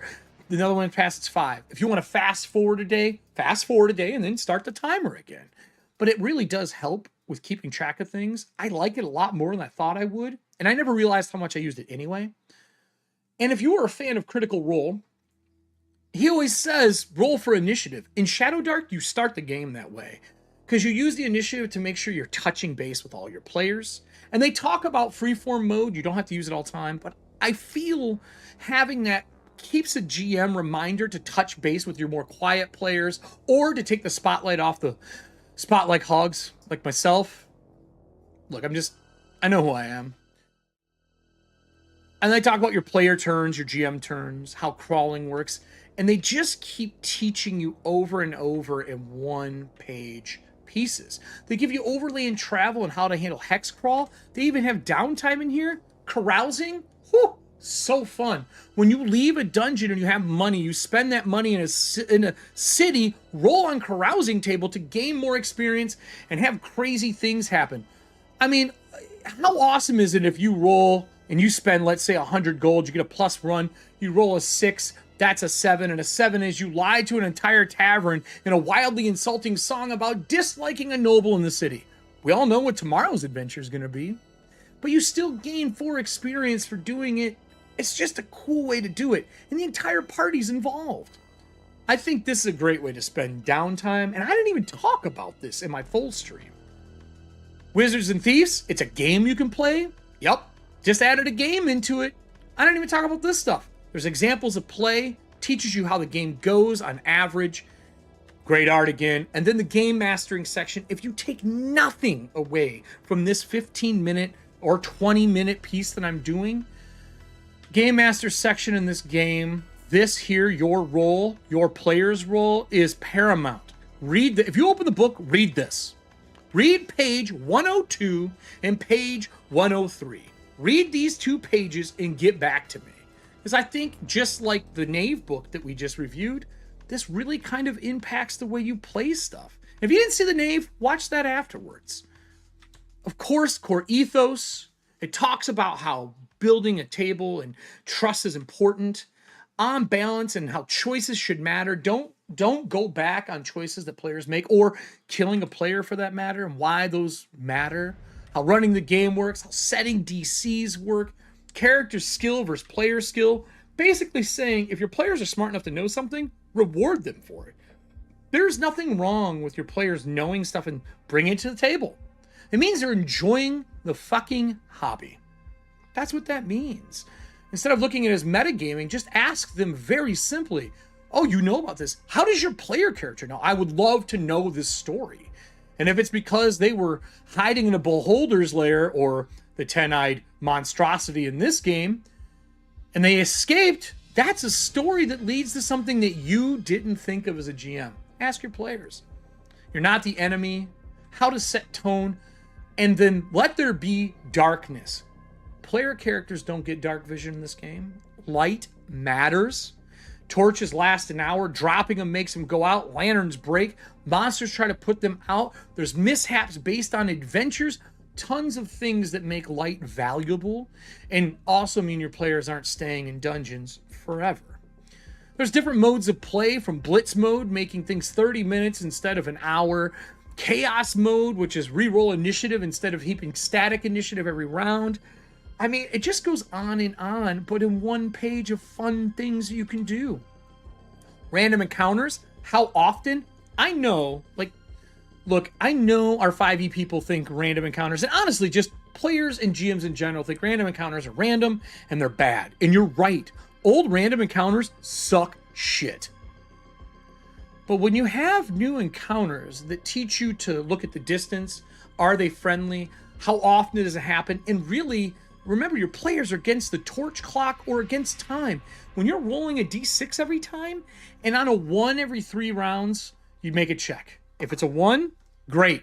A random encounter happens. It's set for the story, not just a badger that's in the area. Don't do that unless you're maybe doing overland travel.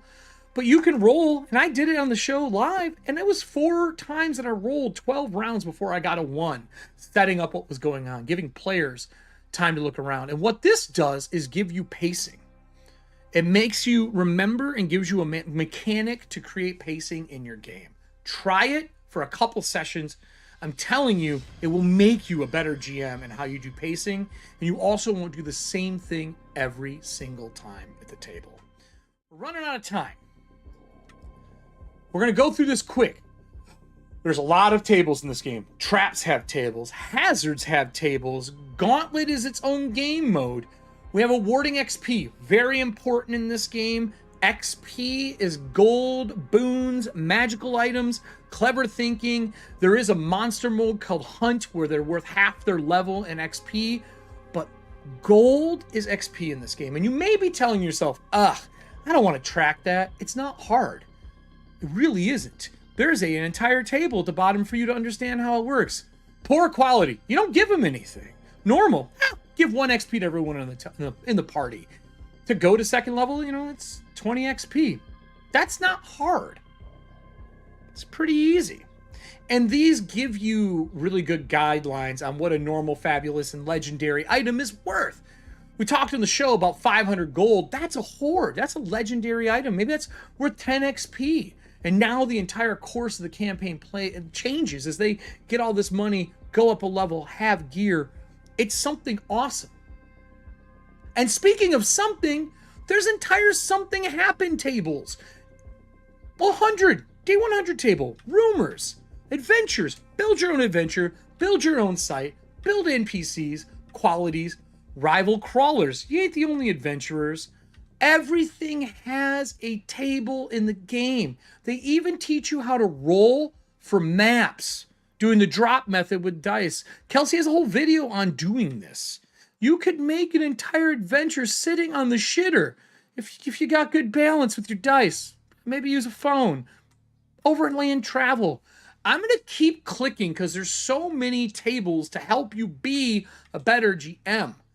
And this is the fast one. I'm going to put something out for this later, but I'm going to try to do this like I did last time. So let me take a drink here. I feel like I've been talking.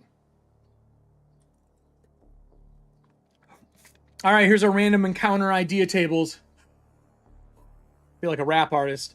Arctic encounters, Art District encounters, Castle Districts, Caves, Deep Tunnels, Deserts, Forest, Grassland, High District, Jungle, Low District, Markets, Mountain, Ocean, River and Coast, Ruins, was it Slums, Swamps, Taverns, Temple District, Tombs, University District, and then the big bad. Those tables are enough for you to run this game forever if you're combining things. And I think that this is the stuff that has been missing from a lot of games. And I love that these new publishers are bringing old school mechanics to the forefront and giving you a way to be successful. And this isn't even including how easy it is to make a monster. They give you generators. They even tell you how to make it weird. And then designing monsters and the breakdown. And this is one of the only things from 4th edition that was solid. This has mooks, soldiers, strikers, tanks, controllers, and legendary, telling you roughly how to build a monster. They even have a breakdown on stat modifiers, what the attack bonus should be, how damage should work within level gambits. It's simple, but elegantly genius. And I always go to this one that an aboleth is that much of a stat block. That means that when you sit down and run an aboleth, while your party's explaining what you're doing, you hold the book in front of you and read the thing, and you have an aboleth. And if you want to modify it, modify it. And the stat blocks are super clean and super simple. Everything is on the first row. You know their AC, their hit points, and attacks. They break down how many and what it does. They tell you if they have anything they're really good at. They give you their stats. And then immediately their level and some abilities. And monsters go on forever. And I'm going to click through here because when you get to broad categories like devils, they give you a good breakdown, and then they break down the devils. And as we go through here, you're going to see a couple full-page spreads. Full-page spreads are like the big legendary monsters that make you badass. Like this mummy, for example. This is an entire page dedicated to this one. That's the largest monster stat blocks. 1 page. But they're clean. They're awesome. And they make you feel like you can run a game without spending hours of prep. And I love that about this.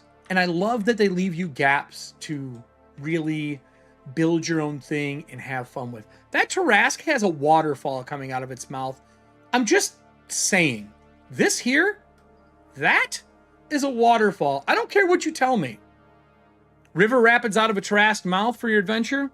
Let's go. I think that sounds like a great time. Obviously, you have other things that are in here you could look through. And then we get into treasure. They break down not only what it feels like to be looking for it, how treasure overview works, but they give you tables based on the level that are fun and they make sense. They're easy to build off of. And now that gold matters, treasures like a giant egg shaped like an emerald matters. And if you tell them it takes 3 slots, they're going to dump gear and find a way to get that egg out of the dungeon. You didn't tell them that it was going to, you know, birth a swamp dragon in the middle of the city, but hey man, adventure idea. Mundane items, luxuries, boons from gods. We joked about this being a werecorn. I still want art for that. There's secrets, blessings, magical item attributes, personalities, and the list just goes on through tables for everything you could need. It's absolutely insane to me what you get out of this book. Magical items are fun. There's very few things that just give you a +1. They all have flavor. And on top of that flavor, they have curses, like Armor of the Oni. You have disadvantage on attacks and spellcasting checks against demons because it's made from them. You know, common sense stuff. And if this is something that you think you've been looking for, or maybe you just want to try it out, maybe that's what you're looking for, a tryout for this. The character sheets are simple. They have an entire community that you can join. And of course, credits all the way down to the fonts. But everybody, I didn't do this during the show. I have something special to show you. If you want to play this game, there's a free download on their website. You can go over to the Arcane Library. There's links below. You can get yourself the newest thing that has come out. If you want to find yourself a lovely new book, you could pick up your PDF. There's a free version in here that's like the rules light, but that's not the secret. This is the secret. Shadowdarklings allows you to make, I think it's 40 characters with just a simple login and no paying. As a matter of fact, I will do it right now to end the show. On this, you can click all your sources. You can even include a few third parties that are out. I won't do that for the sake of what's going on, but I will include all the cursed scrolls. You can even say how you want it to be. I want it to be a design. I want it to be random. I want it to be random 0. Well, random 1 is what we're going to do. You have best fit, mixed, and fully random, which means they don't look at the stats and what you should be. They just say, too bad, so sad, you're an assassin with a 3 dexterity. We're not going to do that. We're going to do best fit. Now I'm going to generate a character. You ready? Okay, I'm done. I'm named Human Priest. Pretty easy. I'm going to enable edit able mode. I'm going to edit it so I can change things. I can change my background if I wanted to go through and change it. I can change my stats if my house gave me stats to use, like my GM did, or I rolled my own. They tell you what your ancestry does. You can change it. But let's say I don't want to play a human. I played a human last time. Random. Cool. Looks like I'm a halfling. And then your priest is here with all their stats, their spell table, your priest spell book. Tells you what you have. This is what's available in all your levels, all the spells. They tell you what your languages are. Everything is here. Not only that, when you pick weapons, it shows you your weapons. But if your GM said, no, you know what, you worship a god that lets you use a bastard sword, you can come here or a great sword, and you can look at the great sword and add things to what you want. And it does it for every one of those. It does it for level advancement. It has other features, which are like your gods and your alignment and everything you could want. And then when you're done, you can save the character to the site, and it is here for you. You can see all these other ones I've built. If we go back into this one, you can even pick the style of PDF export you want or a JSON file. Now you tell me that this isn't going to give you a great experience at the table. I'm going to not only call you a liar, you owe me a shot for all the hyperlinks that I've said. And you probably should watch more videos. Maybe you'll find another game that you'll enjoy. Up in the corners is going to be probably the Knave or the Dragon Age thing to watch. And on this side, there's going to be a lovely circle that you're supposed to click to follow the channel and turn the bell on for everything. I put out 3 videos a link, live shows primarily, and all these little pieces you see at the end of these live shows get cut down into more bite-sized morsels for you. I do want to leave you with one piece of advice. If you're going to play this game and go into it, give it 2 or 3 sessions, have fun, play some levels, but most of all, remember that the table is your own, and you're here to learn about a new system and a new style of play. Don't bring your baggage in until you know the system and if maybe your baggage is really things that you love. That's my advice to you. Have a great day, everybody. At the end of this, I hope you guys enjoy it. I'm making an entire setting about it. Have a good one, everyone. All right, so we're out of the recording, everybody. I think that was pretty good. It was a little over the 15 minutes I want, but one take. Not bad for one take, right? I think that went pretty well. I shotgun blasted through that as much as I could in one. I don't know what the full time is on it. I'll look at it in a minute. I did want to give a little bonus to everybody who's here that I didn't show off during that 15-minute video. So thank you for staying afterwards, everybody. We are going to take a quick look at the Cursed Scrolls and something I'm really excited about, which is Solo Dark. I'm not going to go through them deeply. I will tell you the Cursed Scroll 1, 2, and 3 are all 68 pages. They have great art on the front. They all come with a land to play in for them. I kind of think of them like little micro setting adventures, because you could play in this for a while. They have tables and fronts for rumors, hooks, and everything else. It changes the way you look at adventure design. Yes, it is all hyperlinked, because, you know, that's how she roll. But they have cool encounters like the glooming encounters. It's a new style of encounter. They have a new class in here. This is like your Death Knight almost. They're like an unholy demonic knight. There's a witch that's in here as well. A warlock is in here as well. On top of getting through those, there's new titles, new patrons, new boons. And you can kind of see how the format of all of the Cursed Scrolls go. They even have all these new fucking spells for witches. I kind of dig it. I think it's great. They're super fun. And when you go through it, you get all of this greatness in just a 68 page. The gloaming hex key tells you about how it works. And then there's new monsters in here for you to use. I will say that the Cursed Scrolls are considered IP. You can't use these in your publications without contacting Kelsey if you're going to produce your own stuff. I believe that's right. Obviously, double check my work and your own. But the Discord is a great place to start for this. Everyone has been really nice over there. And this is just what you get for a big adventure with some great art. And at the back of the book, a map. By the way, I never checked this. Is this hyperlinked? It is not. The map is not hyperlinked, everybody. There you go. First non-hyperlinked thing. I would love to see this hyperlinked. But then you got your Cursed Scrolls 2, which is Desert Sorcerers, Bandits, and Lost Treasure. Remember how I talked about the... Remember how I talked about the Cursed Scrolls having an assassin in it? Do you guys remember that? I wanted to showcase this. No, I'm pulling it on right now. I was in solo camp. I specifically was looking for this PDF to load. I was just rattling stuff off. So this is the Cursed Scroll for Desert, because I like this one the most. There's a Desert Rider class, which are Howling Barbarians, a Pit Fighter class, and then the Raz Goda class. I think this is a play on Batman. And the Assassins for Ra's al Ghul. Correct me if I'm wrong. You see what I'm saying? Is this a Ra's al Ghul assassin? Because I think it is.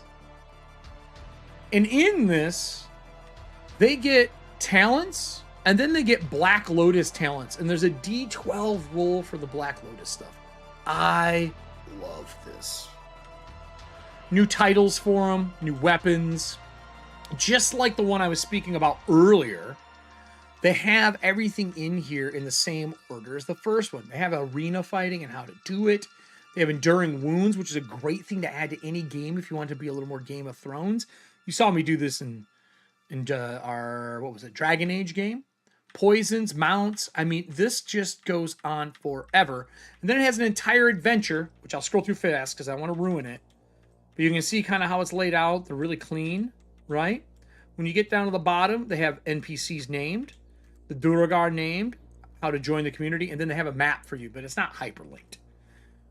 Pretty clean. On the very back of the book has in a dead bandit's hand you find, which I think is a really great way to sell your book for ideas in the back.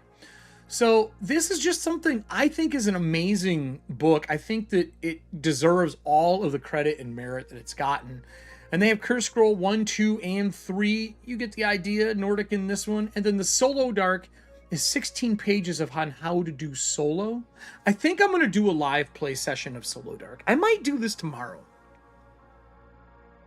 I really want to try it. I've not done a lot of solo gaming. I think this would be fun. You can get this in PDF, but I don't think the print copy is available yet. And that's everything. And then this is Shadowdark. So to the live audience that was here, I want to say thanks for joining me. I know this is a long stream.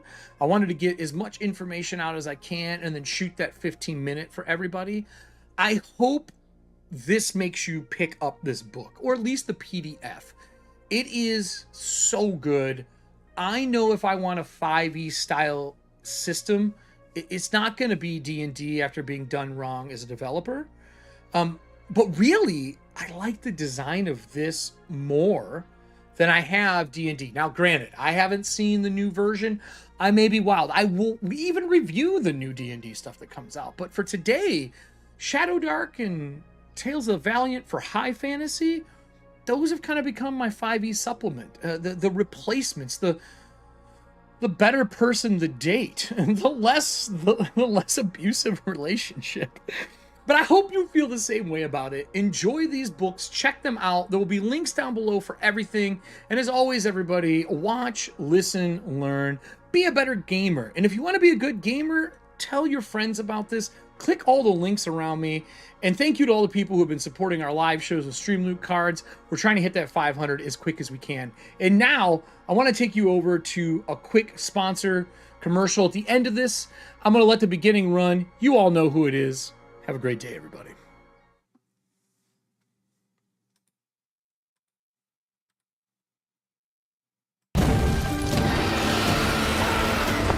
Thank you so much for watching the show, everybody. I hope you enjoyed it as much as I did. Check out Alchemy online right now. Pick up your copy of Dragonbane if you want to be like us playing Athantia, or one of the many enhanced versions they have on their site. Link down below. This is an amazing piece about ready to go to their final 1.0 version to come out. And I got to tell you, this is one of my favorite VTTs to date. Have a great day, everybody.